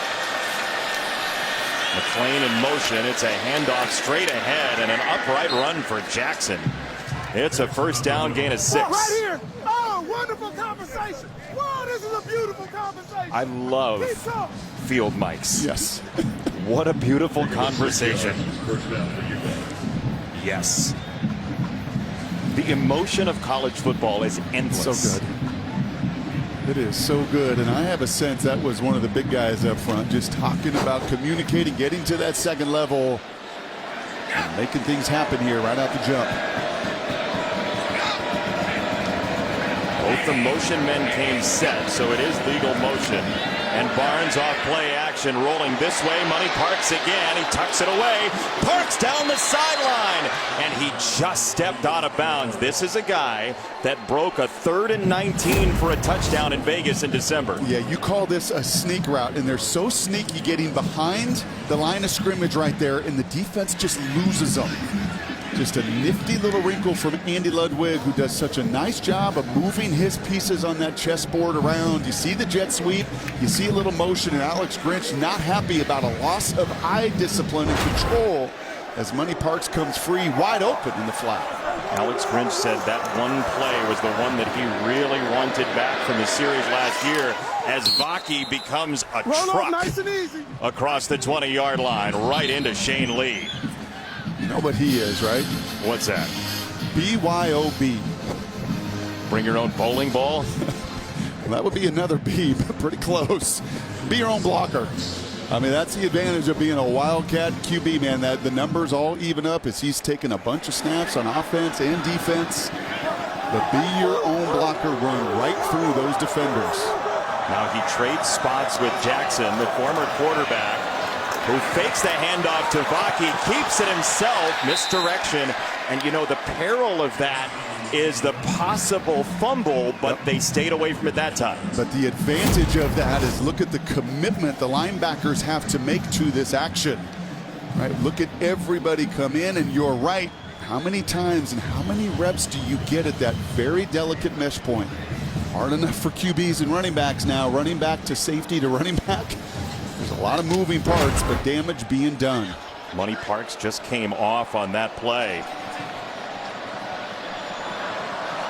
They go 5 wide here. Watch QB run. Here it is.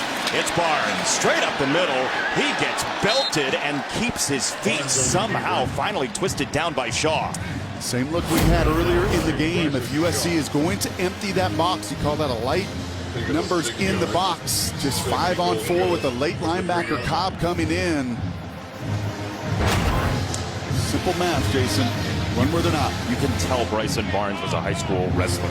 I mean, he said when he had the rib injury, he's like, look, I wrestled long enough. People are pulling your hair. You're always in pain, okay? And he's got the eyes of a guy who's on a mission tonight.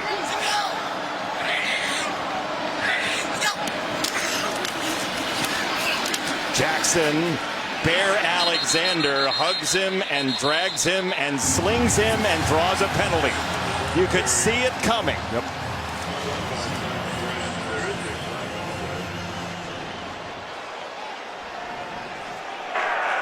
After the play, personal foul, unnecessary roughness, number 90 defense, out the distance to the goal, automatic, first down.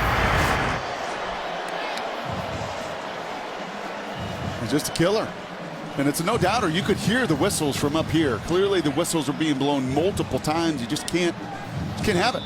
It's going to be 3rd and goal at the 3. Instead, you lose discipline for that moment. And it's a 1st and goal at the 1. Great play to get in the backfield.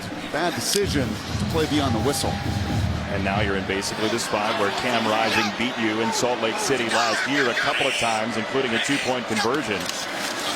Jackson, a tailback, and he is stood up and driven back. Mason Cobb wrapped him up. Nice job by Bars getting into the backfield. It's always the initial penetration. You want to know who's going to win in these short yardage around the goal line. Simply watch the initial surge. 92 Bars gets in. Cam Rising puts some more bubble gum in his mouth and knows this should be advantage Utah with their size and strength 3 feet away.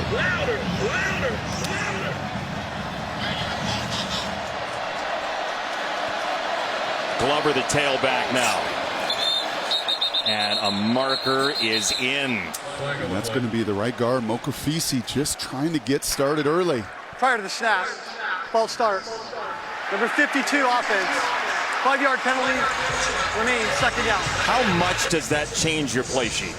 Oh, tremendously. I mean, and right there, it's 2nd and 1, you're 3 feet away, and it's just going to be a flinch over here. Again, a new center. There's different communication being done when you're in shotgun versus under center with that little jet sweep motion. Those big guys, Jason, want to get the motor started. Mokafisi, one of the most physical on that crew, but that is now a setback, a self-inflicted pre-snap penalty again. The 6th penalty against Utah. Barnes waiting. Alexander after him. He throws, end zone, touchdown. Landon King pulls it in. His 2nd score gives Utah the lead. That is so good. That is so good, you former walk-on right there, buying time. Getting on that old playground, doing whatever it takes. It's covered initially, and this is Caleb Williams territory. This is what the Heisman Trophy winner does in this building. But Barnes does just a little bit better. He extends the play. His buddy Landon King follows him along. Touchdown, 7 points, Utes. Landon King has 3 catches this year. 2 have gone for touchdowns. 1 against UCLA, and this one against USC.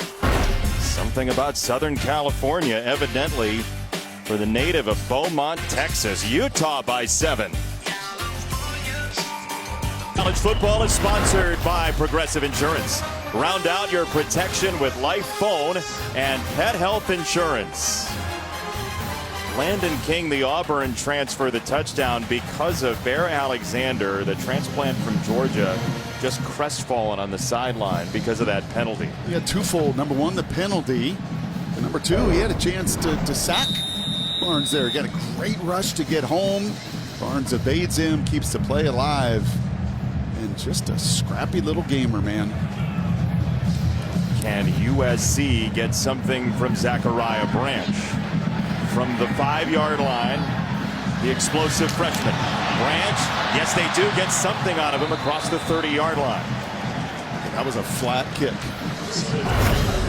Distance plus trajectory can cause a problem for the kick return coverage team. USC on the ball next. Fox College Football is sponsored by Honda, the power of dreams, and by Geico. It's easy to Geico. That's what the offenses looked like in the first quarter, and things have slowed down. And Caleb Williams, you do the comparison shopping here. This is against total defenses in terms of yardage in the top 25. About a touchdown a game against the best of the best versus about 3.5 against the others tonight without a touchdown. About a half-yard short on that deep bomb to Taj Washington, but a lot more difficult times to get into rhythm. I'd like to see just some completions. Just get yourself into rhythm and tempo. Maybe see the run game again start to attack after a strong first quarter on the ground.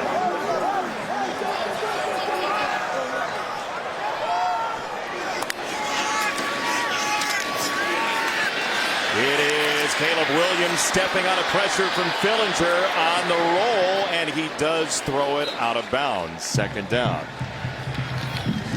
You said it during the break. Morgan Scalley has not brought big pressure. Nope.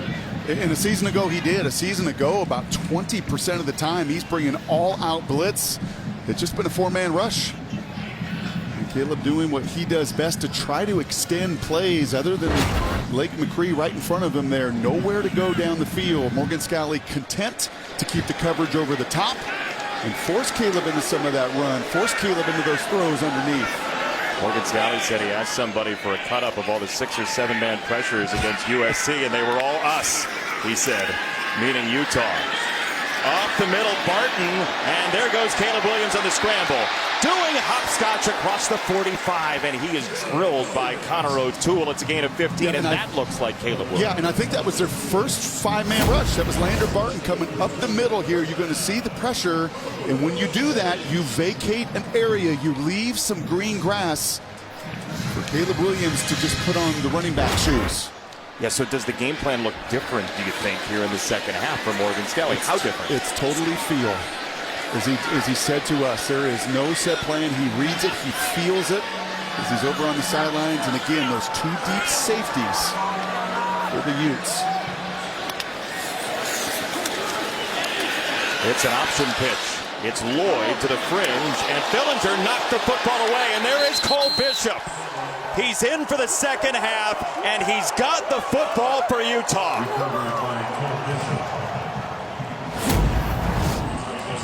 The guy just finds a way to always be around the ball, but you're 100% spot on. It is Fillinger with the pursuit. It's Fillinger coming down the line of scrimmage that punches it out. And Mr. Bishop may have missed the first half because of that targeting call, but he didn't miss that opportunity to get the first huge takeaway of this evening. $1 million donation to United Jewish Appeal as they mobilize to provide urgent relief to those impacted by the atrocities in Israel. If you'd like to join Fox with your support, visit www.ujafedny.org. Big turnover for Utah. Cole Bishop in after being out for the targeting penalty in the fourth quarter last week for the first half tonight. Utah takes over at the 45. And Bryson Barnes, undefeated as a starter in college football, hits Devon Vele into USC real estate. This just feels like in the building a huge drive. That these USC fans riding so high through the first 6 games, humbled last week, and Kyle Whittingham won the last 3 in this matchup. 2 of them gigantic a season ago, including the title game. That put his Utes in the title game for the 4th time in 5 years. Battle-tested, knows his team, mostly homegrown, and a huge opportunity on this possession. Baki sidesteps a tackler, but not the second and third. He goes downstairs Allison. After giving up that touchdown, Alex Grinch telling his defense, we have to be better against their motion. We got caught with bad eyes, he said, but ultimately, guys, that was a self-inflicted drive. We have got a lot of ball left. We need to be better out there. You have to get tackles for loss. They have to play on the other side of the line of scrimmage for Alex Grinch. Whatever he's barking into his headset right now, it's got to be one to hit Utah before they get to you. 5 tackles for loss so far for his defense. 3rd and 7.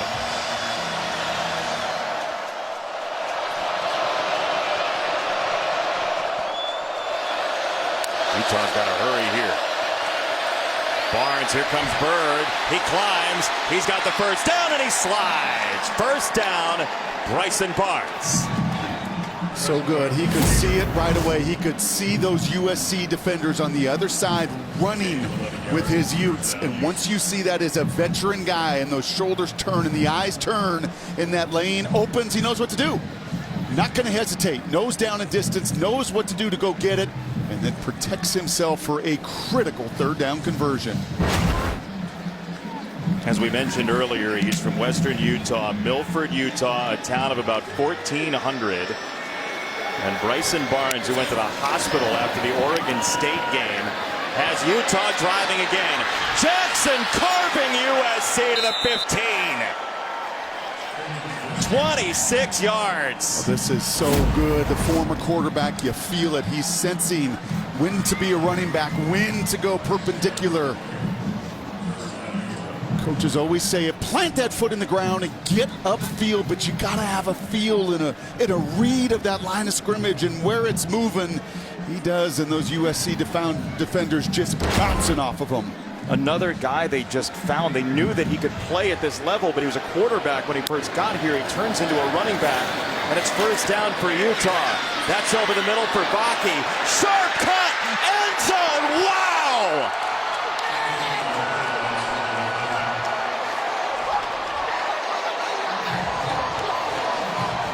Are you kidding me? Are you kidding me? It was the vertical earlier. This time he fakes it. He cuts inside Jason, but then like a savvy running back, bam! Right there, a V cut to feel all of those USC defenders going the other way. This guy was a strong safety all season, a strong safety the last couple years, a strong safety at Utah.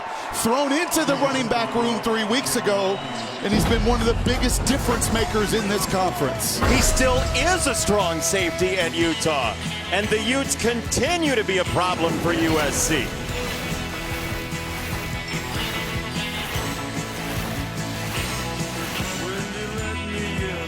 26 snaps last week for Sione Vaki, not including special teams. And Kyle Whittingham says, "You good?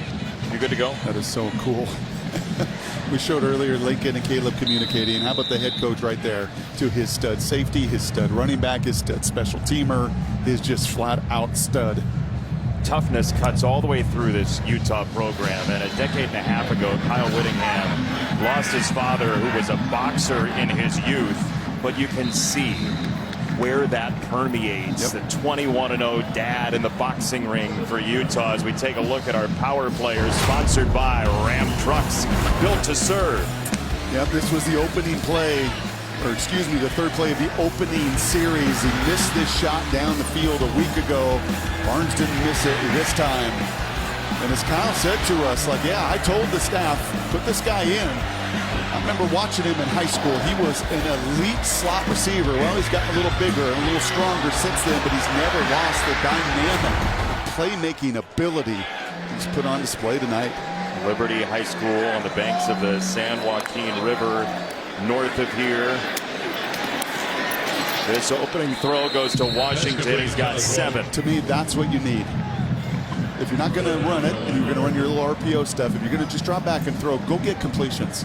Go get that. If they're going to play soft zone, try to keep everything in front of you. Caleb Williams has got to take the crumbs. They lead to the cookie eventually. That is what Utah has allowed so far, other than the one big play. Williams flushed out of the pocket, throwing to his left, and it's wide of Rice. There is a marker in at about the 37, and then there's one in the backfield as well. Yeah, one is going to be a hold in the backfield. I think the other is going to be a hold in the secondary. These two should offset. But again, I think Caleb can throw the little pivot route right away, trying to extend that play and look for the bigger one down the field. Just take what that defense is giving you if they're going to play the zone coverage. Both teams on the play. Holding offense number 79. Holding defense number 17. Those penalties offset. Replay second down. So look though, Brock, they've been outscored by 45 the last 3 second halves against Utah. Wouldn't the temptation down 14 to get impatient? Yes, and that's exactly what Kyle Whittingham and Morgan Scalley are going to try to get Lincoln Riley to do and get Caleb to do, but you can't do that, especially with all of this time left. USC scoreless since the first quarter. This was 14 all after one, and another penalty coming down. This should be the 4th against USC that's been taken. Prior to the snap, ball start. Number 70 offense. 5-yard penalty. Replay second down. It's the left guard, Pregnon. We'll see it pretty clearly right here. I think it's both Monheim and Pregnon. Certainly Pregnon leaning backwards there. Just a killer. This is what Utah feasts on. You just creating a negative play. Self-inflicted errors that then they go about punishing. You see Vaki in the game, by the way. He's in the slot, matched up with Rice. Is there a substitution question? They'll reset the play clock to 25. There's Vaki. 76 snaps, offense, defense last week. 12 on special teams as well.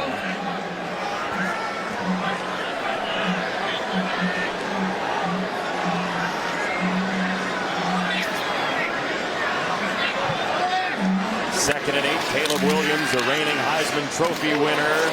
Far side, and that is challenged by O'Toole. That's complete to Michael Jackson III. So Michael Jackson being overrun by O'Toole. It'll be 3rd down and 7. They get a yard off of it.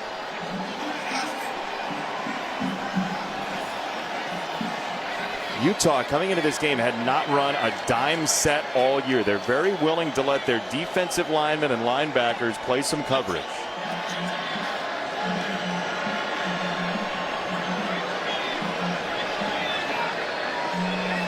Substitution for Tanuvasa. 3 to snap it. They've got to let him substitute, and now USC has to use a very important timeout. Timeout. USC. That is the risk of substituting offensively. Yep, but you got to get to your third down play. But if you do it late in the snap count, it comes back to bite you.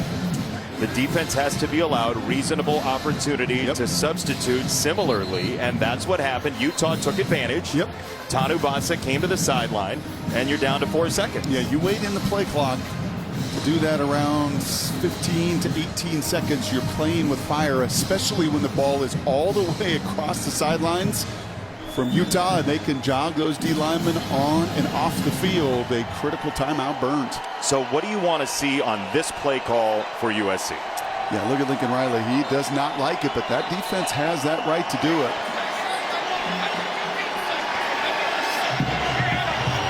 You're out of your mind. Yeah, you're seeing some frustration boil over. You saw that graphic of the first 2 drives, and since then, this group has not been used to this many punts and so few points the last couple weeks.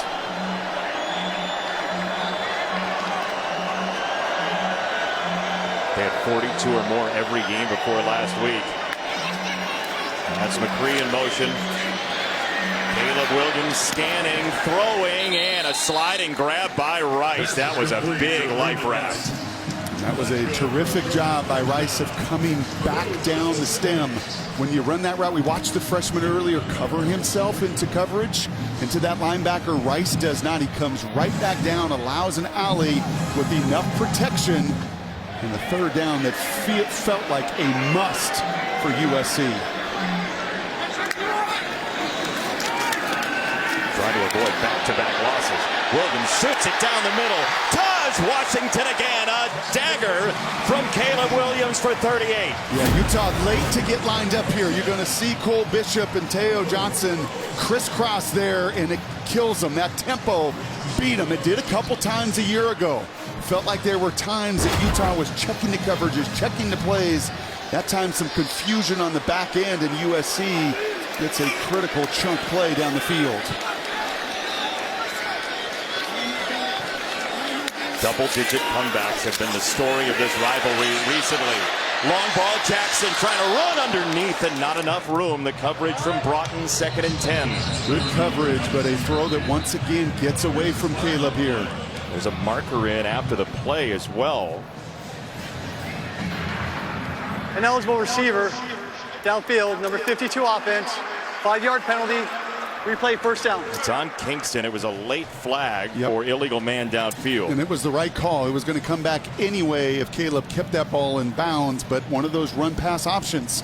Kingston, bless his heart, he doesn't know if it's a run or pass. He's doing his job, blocking down the field. So when you look at these run-pass numbers, it can be confusing because it's all number 13. He dictates whether it's handed off or whether he takes those one-on-one shots. Yeah, just 19 rush yards after the end of the first quarter for USC.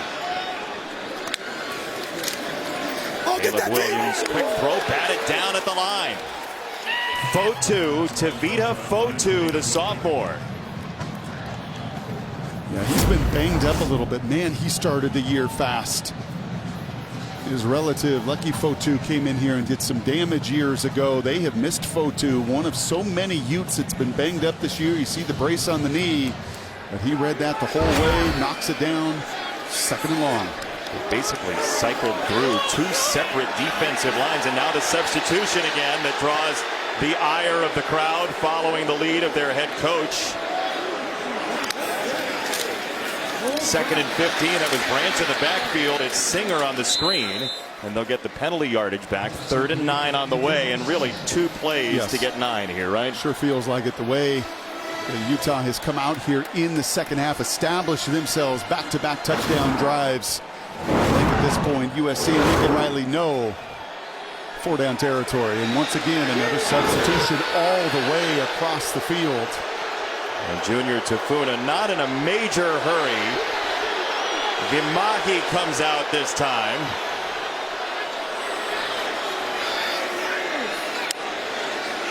Movement at the line. Free play, Caleb Williams. Look out. Down the sideline. End what the marker is in the end zone as well. Yeah, that's going to be a push-off on Hudson. It's a free play until it's not.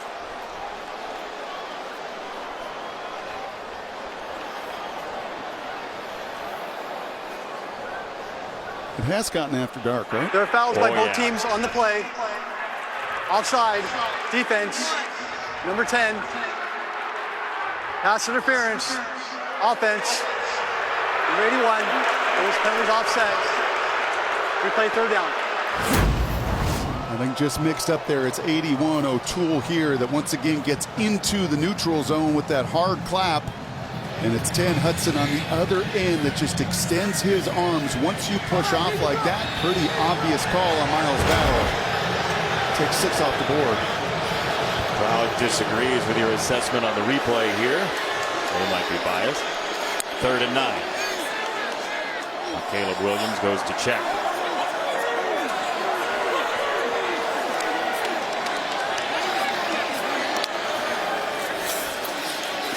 Williams surveying.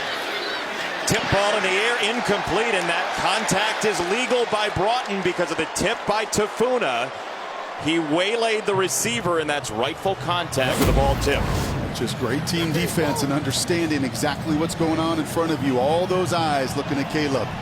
That zone defense been so effective tonight. Tafuna's not even rushing.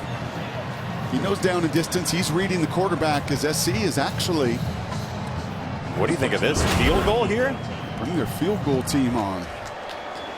From 44 for Dennis Lynch. Lincoln Riley expecting more possessions in this game. That ball is on the way and through. So Lynch spikes it through. End of the 3rd quarter. Caleb Williams has to settle for 3. It's a 2-possession game. The little ones are hopeful for a comeback here in LA, but it's too much Utah so far. Top of the world, the globe is spinning, spinning. If you know, you know. I've been on a what mission? Okay, let's get it. Got a little time on my hands like a wrist. Welcome back to Fox College Football, sponsored by Ram Trucks. Built to serve. As long as the cauldron is lit, there is hope in this series. Utah, USC, 13 Pac-12 meetings. In 6 of them, the winning team has been down at some point by double figures. Wow. It was twice last year. USC got out ahead. Utah came back. Can the Trojans flip that tonight? Utah will have it first in the 4th quarter. Mikey Matthews from around the goal line. And he's not going to get to the 25. Here's a look from our fan cam, sponsored by Coke Zero Sugar. Is it the best Coke ever?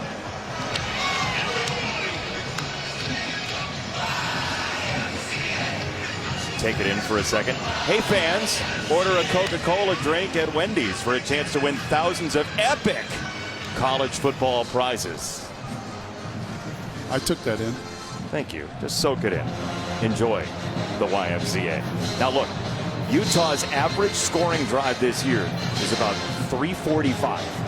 Their average drive overall is 3 minutes. How many times will USC see the ball again? It's a run. It's Jackson. He is tripped up. Solomon Byrd came in to make the stop. That was a wrestling match. He was tangled up with Mokafisi right there and just escaped the grasp enough to stick his paw out. And those early down runs are going to be very indicative. To answer your question, how many possessions? Well, it's going to matter how many 3rd and extra longs they can put Utah in.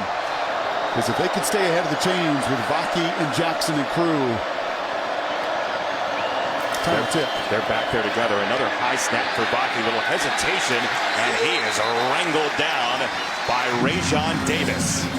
It's 3rd and very long. Well, once again, Solomon Byrd is back there making a pile right here, 51. So Mason Cobb and crew can come and scrape it up and finish and get one of those 3rd and longs so this crowd can finally get engaged. Solomon Byrd, whose daughter was born the week of the Pac-12 title game last year, sets up 3rd and 11.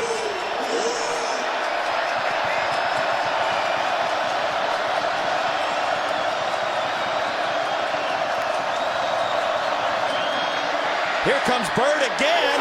Intercepted! Kalen Bullock changes the game for the Trojans.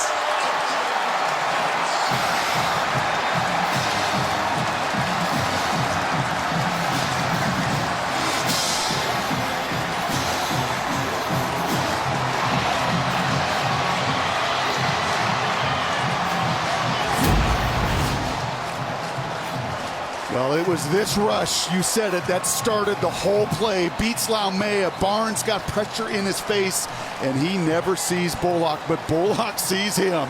And it was a bullseye right to number 7. He knew what to do with it. The biggest game changer and difference maker on the back end shows up when his teammates need him the most. Man, Solomon Byrd had a series, all 3 plays. He was involved, and now USC will go for 2, trying to make this a 3-point game. Caleb Williams under pressure, big time duress, and this is incomplete. So Utah leads by 5 on the pressure from Lander Barton. Lander Barton just said, "Hello, Austin Jones. My name is Lander, and I'm going to run right through you to get home." But USC, thanks to Mr. Bullock, have some life.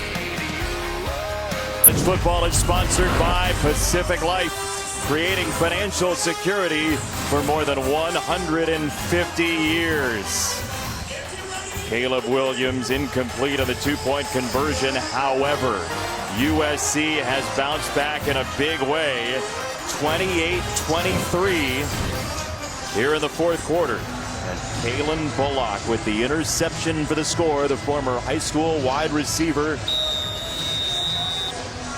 And now Mikey Matthews back to receive for Utah, trying to stay in play for the Pac-12 title game. USC and Utah both with aspirations of being a 1-loss team in the college football playoff. Matthews on the return. Oh man, did he get ripped! Goodness gracious, Mikey Matthews got drilled by Chris Thompson Jr.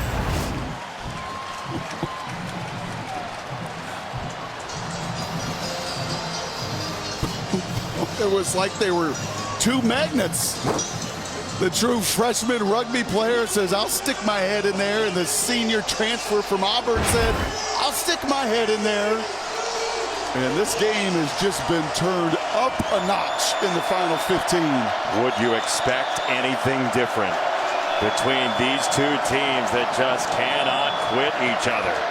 Barnes sensed the heat, throws it again for Vaki.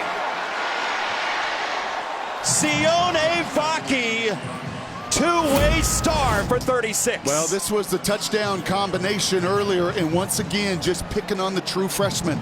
And I love that call from Andy Ludwig. Bryson Barnes just throws a pick 6. Do I get conservative, or do we just start to run the ball? Heck no! I'm going to go cut it loose and take advantage of my biggest mismatch maker, and his name is Sione Vaki. Couple big-time wheel routes tonight.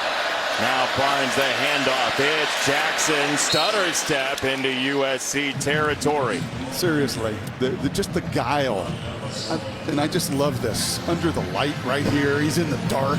I'm picturing him all week in his office, same office hours, like 3 a.m., devising stuff. How do I get a matchup? How do I get a one-on-one? How do I put Vaki in position on one of these linebackers, any of them? What a great shot of Andy Ludwig. By oil lamp. On Wednesday at 1 in the morning. Like an ink pen that I dip my pen in. That's right. And I draw out my genius. 2nd down and 5.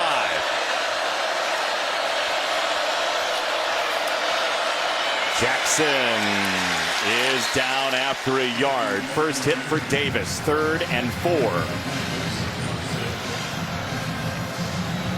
Now what do you like if you're Andy Ludwig? I like their little motion and some of the distress as you see Jackson coming off a little tired as well, but some of that motion, that pre-snap movement, that window dressing has been effective with some of their play-action game as well. And instead, they're going to spread it out. Let's see if SC makes an adjustment or Barnes looks to run it again against a light box. It's Barnes against that light box and a first down. We have not yet seen that adjustment. That's 3 snaps. And every time USC has lightened the box in there and given Barnes an opportunity to stick his nose in. And the young man that grew up on a hog farm that mom took care of, 12,000 of them, is more than willing to do the dirty work. 12,000 pigs on a farm, wrangling and rustling. Losing the job, getting it back, getting a scholarship this year, as Allison reported, after a couple of Rose Bowl bit parts. Sione Vaki with speed to the outside. He turns the corner. It's a first down in the red zone. Man, he is faster than you think. He sure is. Faster than Anthony Lucas thinks right here as well. He is the edge defender. Got to set that edge, outside arm free. He does everything right, but have the burst and the speed to keep that edge set. Instead, Vaki, as he's done time and again the last couple weeks, makes a back-breaking, leverage-breaking play. Visions of Eric Weddle, who both Kyle Whittingham and Morgan Scalley and Andy Ludwig all feel like could have been a 1,500-yard rusher if he played only running back. Two-way star Vaki sets up the first down run for Jackson. It's a couple of yards, under 10 minutes to go, and Utah has had the ball for 11 more minutes than USC. Yep, and you start to wonder now. The advantage, SC comes again, wholesale substitution. They did not have this personnel last year to run in and off the field.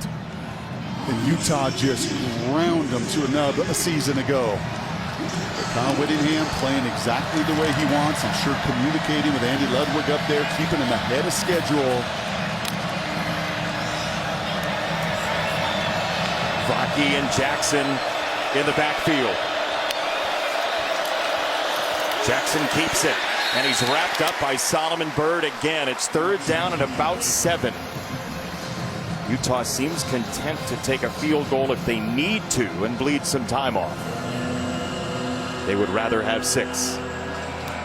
You just feel like Vaki's got to touch the ball in every big moment these final 9 minutes. 8 carries, 5 catches. Will be a threat. You can see it, hands on his hips, trying to gather himself. Every time he's off the field, advantage Alex Grinch. Now, once again, you're going empty. Is there going to be an adjustment? Charlie Vincent into the backfield. It's Barnes seeing height, and he whistles it incomplete.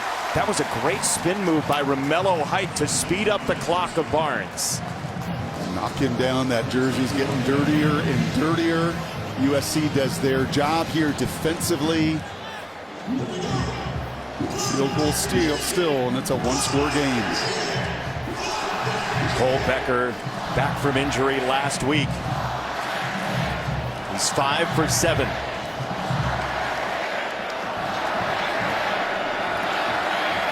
Former Colorado Buffalo sends it on its way and through. Utah by 8. The reigning Heisman Trophy winner. Your turn next.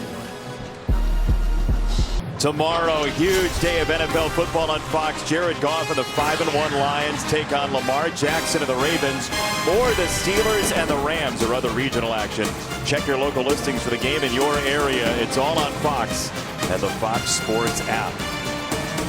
Both of these teams, USC and Utah, with college football playoff aspirations, and there is Zachariah Branch, who would love to flip the field. Yeah, and remember, kickoffs have been a bit of a challenge.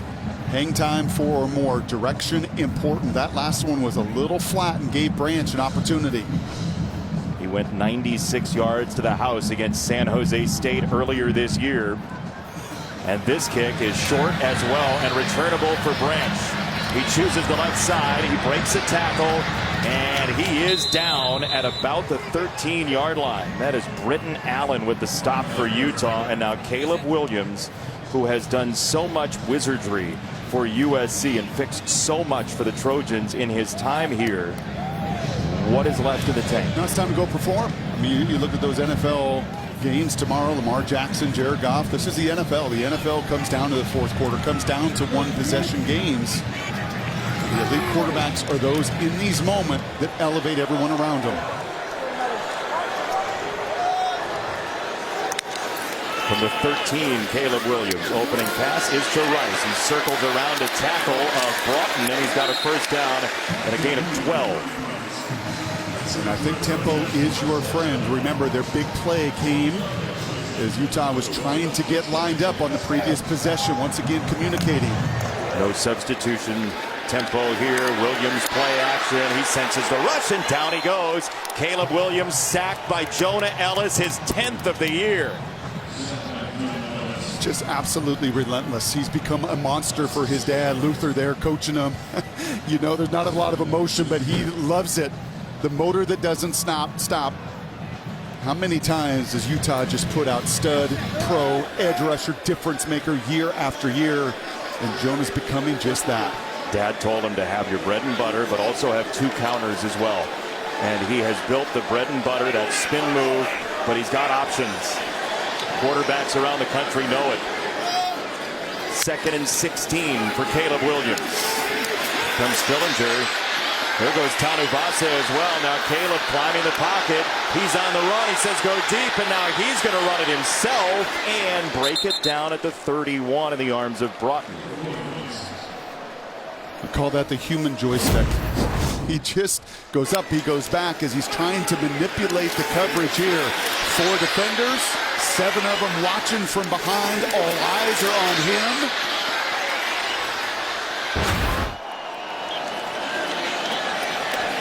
Huge 3rd and 4. They're 3 for 9 on 3rd down. Best 3rd down defense in the country.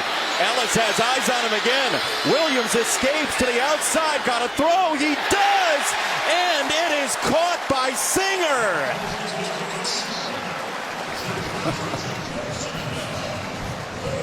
We're just out on the playground right now. And this is what Caleb does. This is how he elevates his teammates. This is almost when he gets into his rhythm. It's counterintuitive, but at his best, extending the plays. Okay, now you're good. You hear the officials saying, now you're good. You can snap it here. They changed footballs out. The answer man in Trojan colors, Caleb Williams.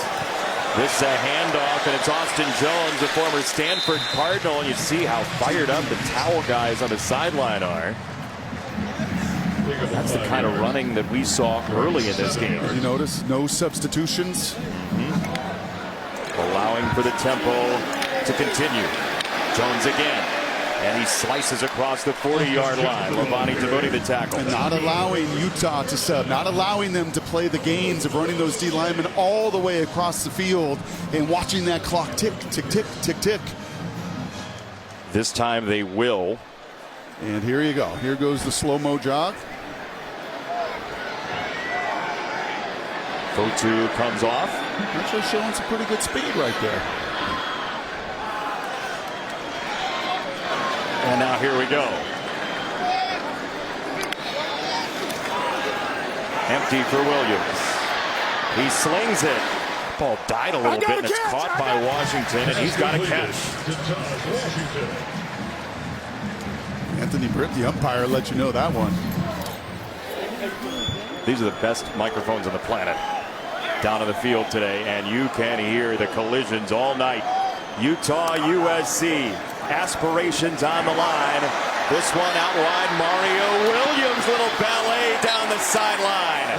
First down, Trojans. It was Vaki that finally stopped him. Yeah, but it was a good job outside of Brendan Rice doing his job. He took Broughton out of the play. An outside release created some space, some opportunity. Not a lot of easy pitch and catch, right? Not many of them the last 2-3 weeks for Caleb Williams, but that was textbook. You can sense it loosening up a little bit for him. The rhythm seems to be back for Caleb Williams. More substitution. Tafuna is now off the field. Here goes Williams, pressure in his face. He tries a screen, and it's pinged up in the air by Bishop. Wow. Just a freight train through Rice. Just so intuitive, seeing everything happen year after year after year of experience, the pressure in his face. But Bishop comes from 15 yards away, seeing the whole thing happen and not hesitating. And nearly getting an interception, but certainly dislodging the ball from Mr. Rice.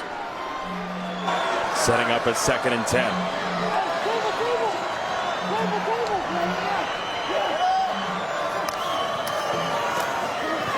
Williams hands it off this time. Austin Jones somehow crawls inside the 10. Wow, 3rd down coming up. USC's playoff hopes and dreams are on the line. No 2-loss team has ever made it to the 4-team college football playoff. I'm making them take that time. Already had to burn a timeout. Morgan Scally been incredibly patient on that side. Bishop creeping up at the line. 3rd down and 4 under 4 minutes to go. Washington in motion. Williams lost the ball on the throw. This is a live football, and he got back on top of it. It just slipped out of his hand, Brock. It sure did. He had an out route to throw. It was going to be a tightly contested throw to his left. But the ball, you're absolutely right, just flies out. It is a fumble. Austin nearly comes up with it, but Caleb holds on, and this is the right call. You got to kick a field goal here. Do you have to? 2 timeouts, 3:20, 4th and 15. I know, but you do have Caleb Williams as well. We'll see if they get the ball back.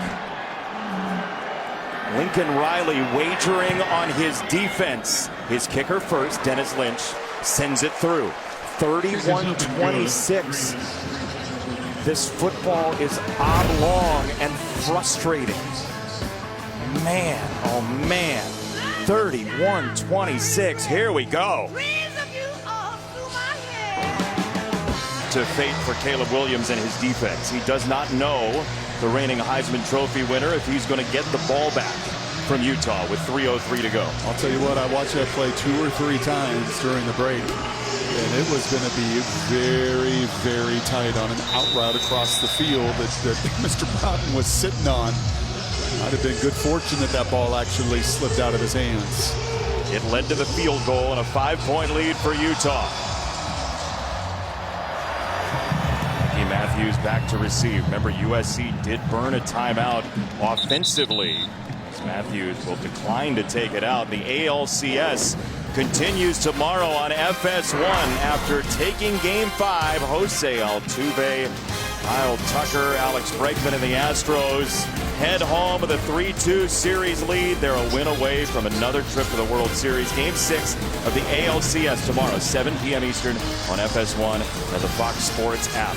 Framber Valdez. And he gets some ground balls. Can Utah get some ground first downs here? Could anyone in that series win a home game? Maybe not. We'll find out tomorrow. First down, Utah from the 25. Bryson Barnes hands it off. That is Vaki, and he surges forward for about 5. You know they will take every one of those seconds down right here. You know, if there's one guy that embodies this Utah program, known for physicality, known for toughness, also known for solving problems when things get difficult, it is Sione Vaki. A thin running back room around the Oregon State loss led to them saying our safety needs to be a running back. Now Bear Alexander trying to get the crowd into it.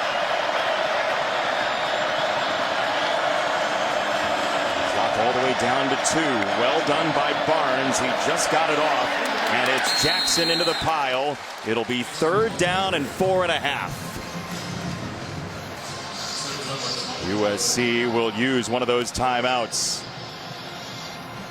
3rd down and 4, and pretty close to the college football playoff aspirations of USC in the balance. When we come back, does the defense have it in them, or will Utah put it away?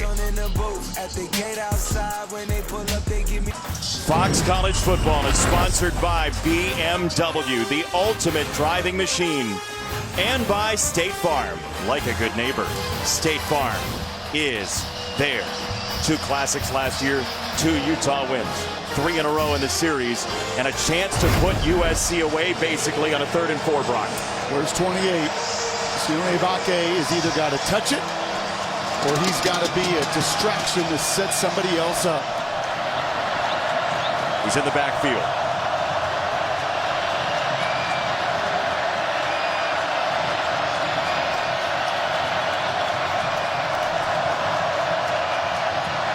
Barnes missed him. Pressure from Bear Alexander, who had the personal foul earlier. And that's the difference. Bear comes right into the face of Barnes. It blinds the vision just a little bit. A clean hit as he goes into the body with his body. They were going to Vaki. The completion was there, but the Big Bear gets in the way. And Caleb will have his opportunity. And 1 timeout still in the bank. 2:09. Loads of time for this offense. Bomeister to punt. Branch to receive. He wants a chance at this. Here he goes. The electric freshman, Zachariah Branch. Down the sideline, it's Bishop. And he just had enough of an angle.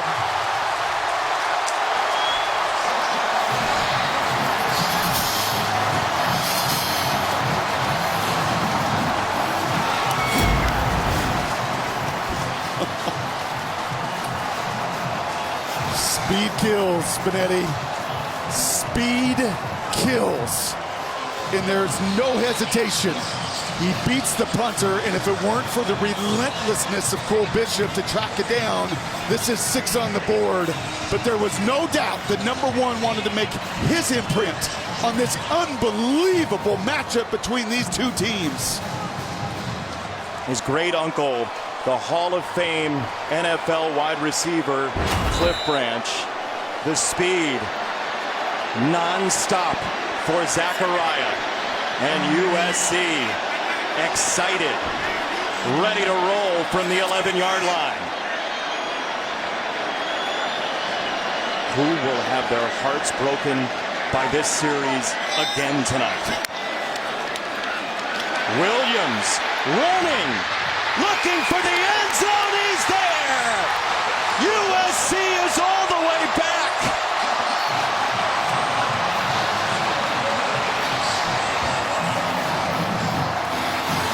With a lot of time remaining.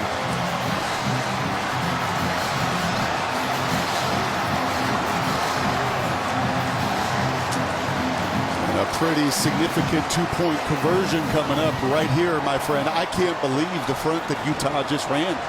They just invited that call. I thought that they would try to stun into that QB draw. They did not, and Caleb took it to the house. But these 2, enormous.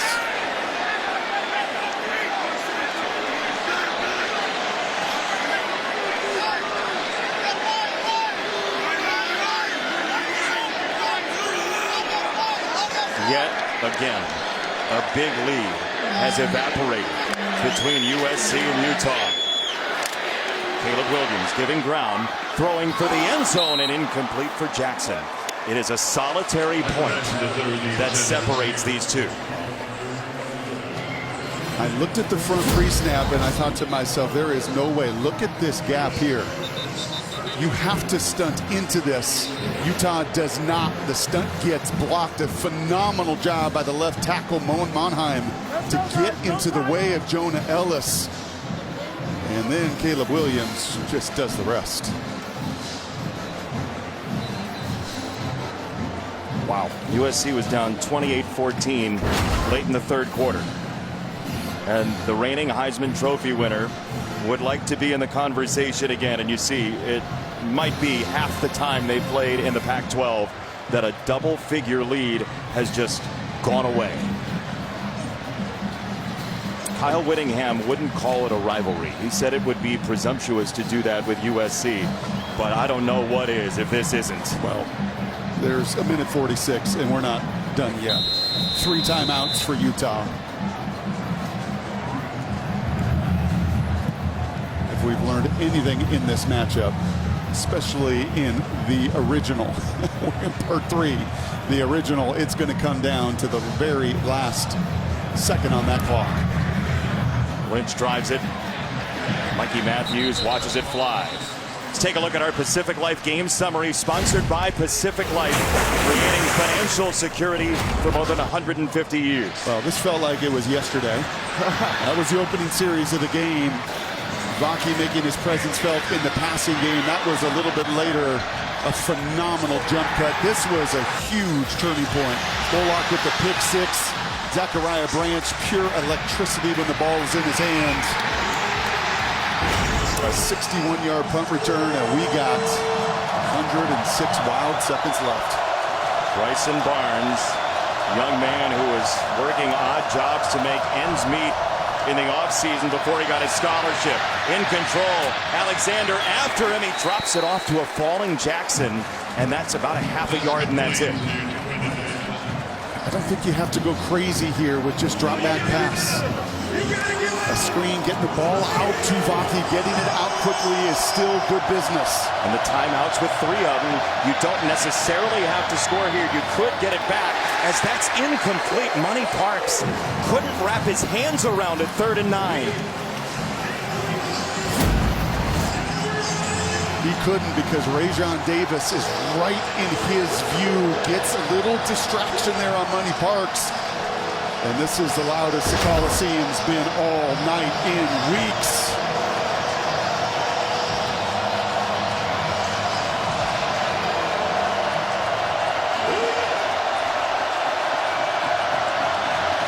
Vaki watching on 3rd and 9. Bryson Barnes to throw. He's got it across the middle. Mikey Matthews cannot come up with a first down. There's a marker down as well in the offensive backfield.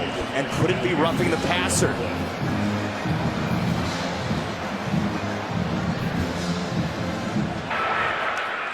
Personal foul. Roughing the passer. Number 90 defense. High contact. 15-yard penalty. Automatic first down. It's again Bear Alexander. Bear Alexander giveth and Bear Alexander taketh. And that is the contact on a defenseless quarterback. Yep. Chin to chin. Not targeting, but he hit him so high that it drew the roughing the passer penalty.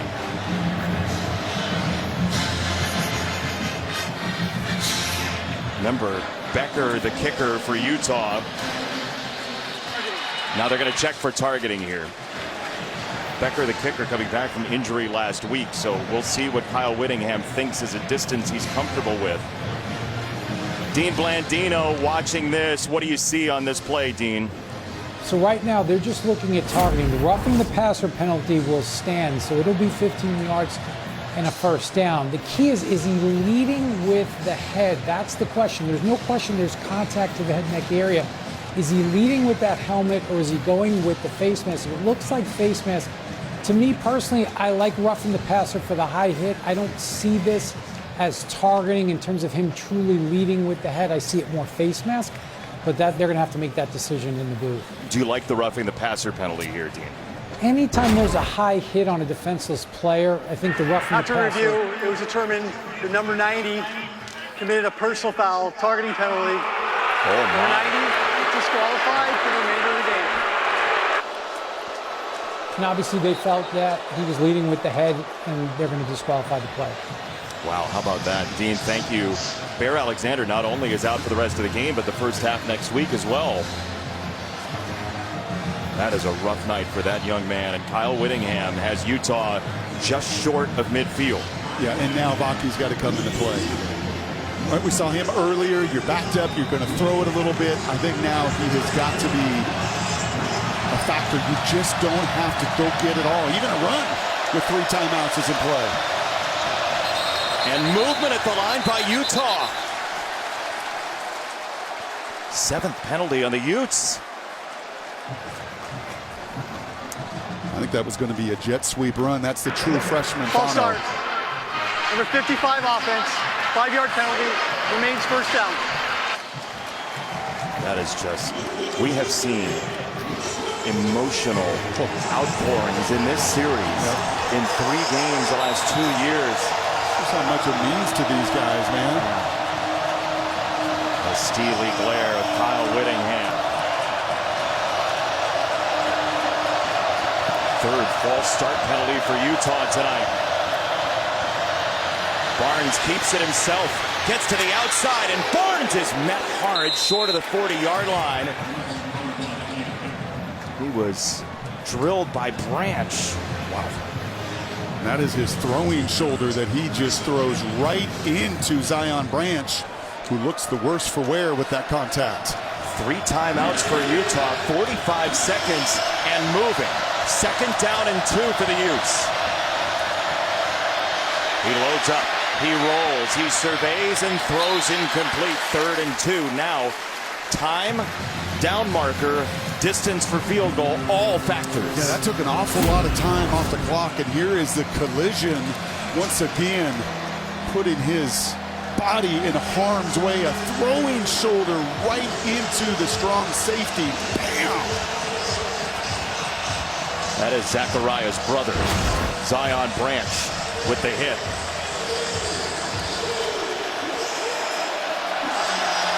And rising Alex Grinch can only be spectators for the 22 on the field. 3rd and 2, first down is what matters, and it's a leaning run for Jackson. It looks like he's going to be short, Brock. Now you got to use a timeout. Wow. In a game that's typically decided by who's most physical, it's a quarter of a football. This is reviewable as well.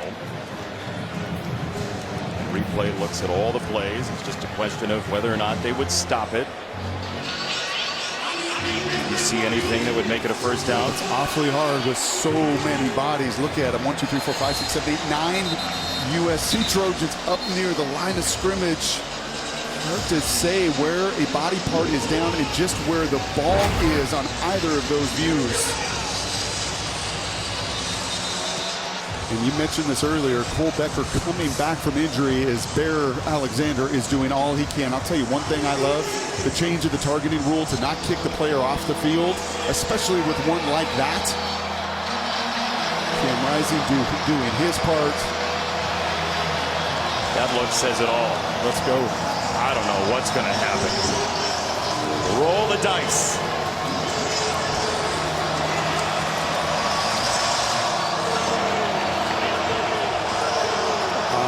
Love college football.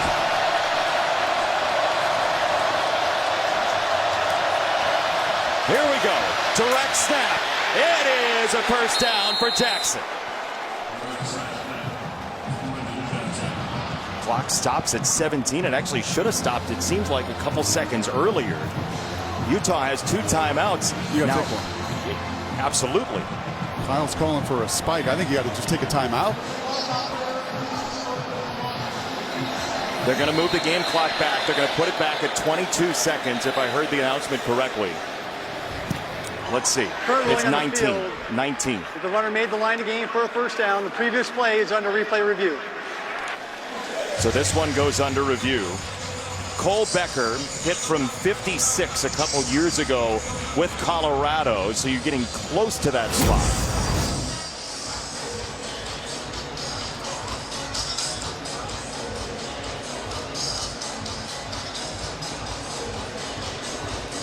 That's a first down. Yes. This should be a pretty quick review. So much at play here. 2 timeouts still for Utah. They did not use the timeout because replay stopped play. So you've got, unless Sonny Dykes is somewhere around, you have a timeout in play and then one for the field goal. Ruling on the field, the runner making the line of game for a first down stands as called. It was almost as though Mike McCabe was looking for a crowd reaction. It didn't really come because they all knew that it was a first down as well. And Cam Rising, whose two-point conversion sent USC to its first loss last year, can only watch Lincoln Riley's defense trying to hold the line.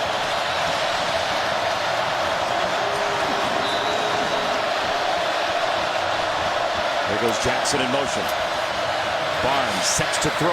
He does. It's incomplete behind Bailey.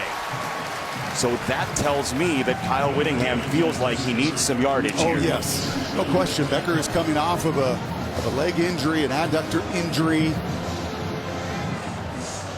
He had him just a little bit behind the big receiver. I think the linebacker Cobb getting into that throwing lane. I told you it was going to come down to the final second in the trilogy. No question about it. And in this series, the sequel always seems better. Movement at the line again. And those are 5 yards. Utah cannot afford. Let's see who it's against.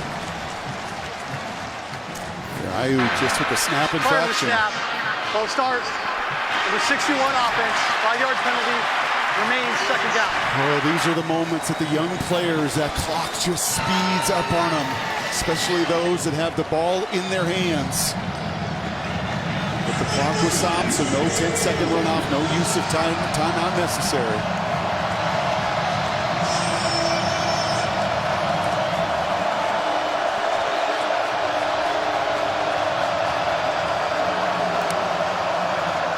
Second down for Barnes. Pressure coming. He runs. Barnes across the 40, and he's inside the 20. Bryson Barnes, unbeaten as a starter in college football, gets 26 yards just on scholarship earlier this year. And now Utah is in position for a field goal. Wow! This kid. He wouldn't go out of bounds, Brock. He won't be denied. He sticks his face and shoulder in. This time, he feels once again the rush in the coverage. One of the country's best teams at sacking the quarterback. Everybody is running. You'll see 27 here has a chance shot. But Barnes feels it. He cuts to the outside, and he gets every last yard for Utah. Allison said a little while ago, she talked to Cam Rising, and he said to Bryson Barnes, go be a Trojan killer. Well, let's see here now. 5 seconds to go. And here comes the substitution for Utah. Cole Becker, USC does have one timeout. Call it 37. College football playoff aspirations hanging in the air in Los Angeles. And the timeout by USC. Third and final charge timeout. USC.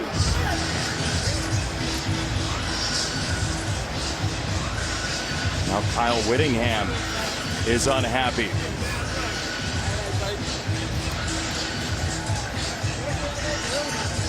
USC and Caleb Williams got a pick 6. They got a touchdown from Williams with his legs. They could not convert the 2-point conversion. 2 of them.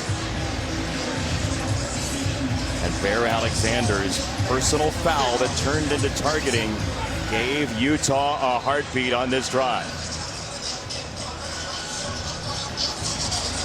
And he can only hope that something goes haywire for Cole Becker, California native.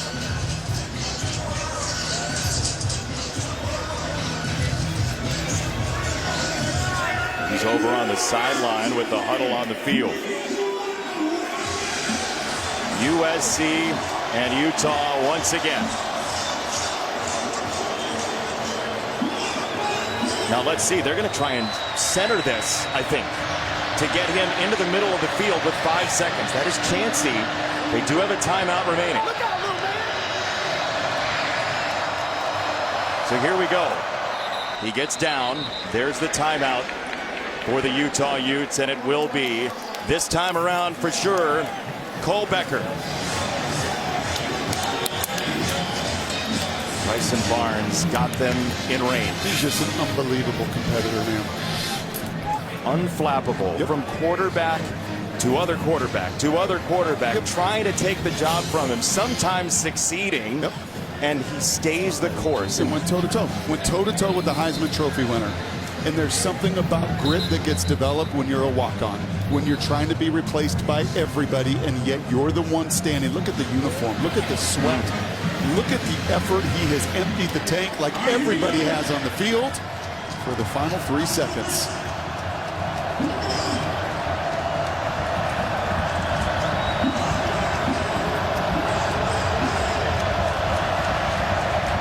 Becker for the win.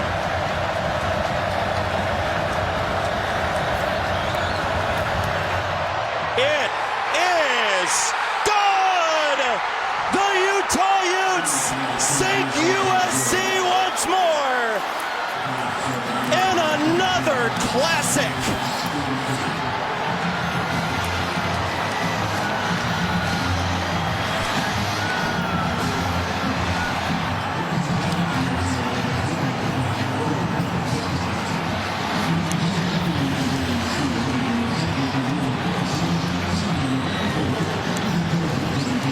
That word to Barnes was, "I'm so proud of you, bro," from his offensive line. Downstairs, Allison Williams with Kyle Whittingham. Coach Whittingham, once again, another thriller in this series. How did your team hold on for this victory? Well, I'll tell you what, that was a gut check. So proud of these guys. Bryson Barnes, absolute warrior. Did everything we need to win this game. Run the football effectively, control the clock, made very few mistakes. Some sloppy penalties there towards the end, but what a football team, huh? What a football team, and against all odds. Proud of them.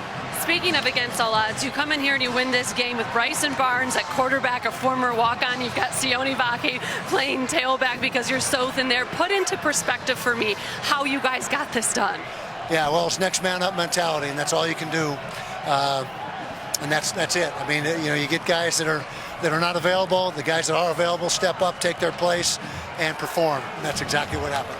How special is it to get this win, this group, and improve to 6-1? Oh, it's great. It's awesome. I guess we're bowl eligible now. That's not really a big deal of ours, but these guys deserve this. They deserve that win, and like I said, couldn't be more proud of a group of people. Coach, thanks for the time. Thank you. Is there a better problem-solving program in the country than Utah? Time on task. Continuity matters. Being in those battles together, growing and developing that grit, that toughness, that mental toughness to know, as you see Bear in tears over that final drive, but can't say enough. Kyle's right. That young man is a warrior. His stare looks like it could cut glass right now. Downstairs, Allison with Bryson Barnes. Thank you guys so much, Bryson. Congratulations on a heck of a game. First of all, what was going through your mind with 1:46 left and you getting the ball back? You know, it's just we got to get in field goal position.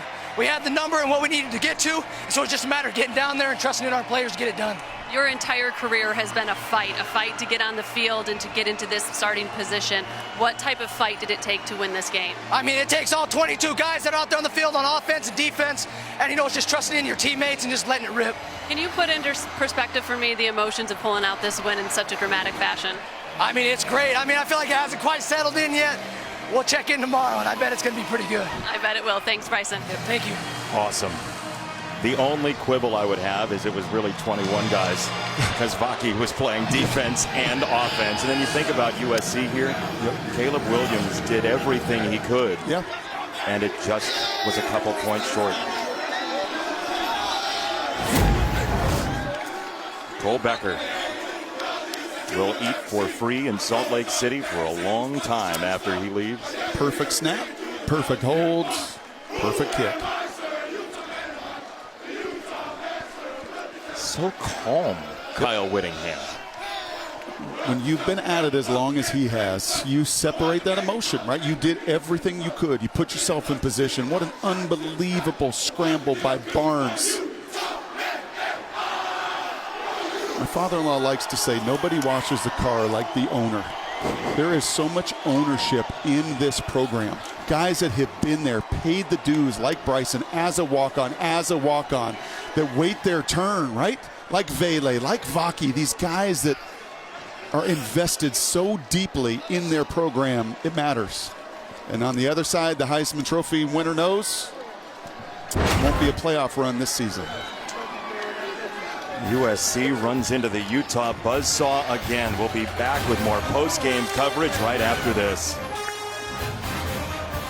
100 yards for Sione Vaki for the Utah Utes to set up a 34-32 victory and send USC to its second loss. Bryson Barnes, as you said, grew up working on a pig farm, just got his scholarship this year after a win against the Florida Gators.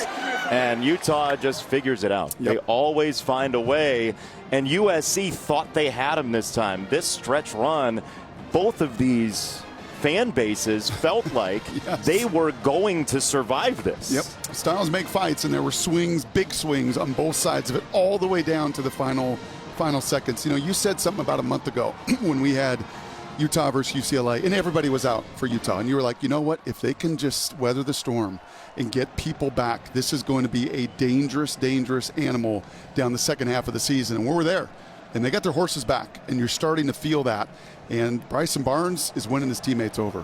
Yeah, we don't know about some of the other guys, right? You know, there's Cam Rising on the sideline, Brant Keithy. Who knows what that looks like? But this current state of affairs seems fine. Yeah, the power of belief it's palpable with him. You feel it. And you caught Keaton Bills, the left guard, the veteran, saying it to him. I am so proud of you and that fight to the end. Awesome ball game. You still love college football. We all do. Utah beats USC 34-32. Tune into Fox tomorrow for a full day of NFL action. Lions, Ravens, Steelers, Rams. Check your local listings. Thanks for joining us. For Allison Williams, Brock Hewitt, Jason Benetti, our entire wonderful crew here in Los Angeles. So long, Utah wins.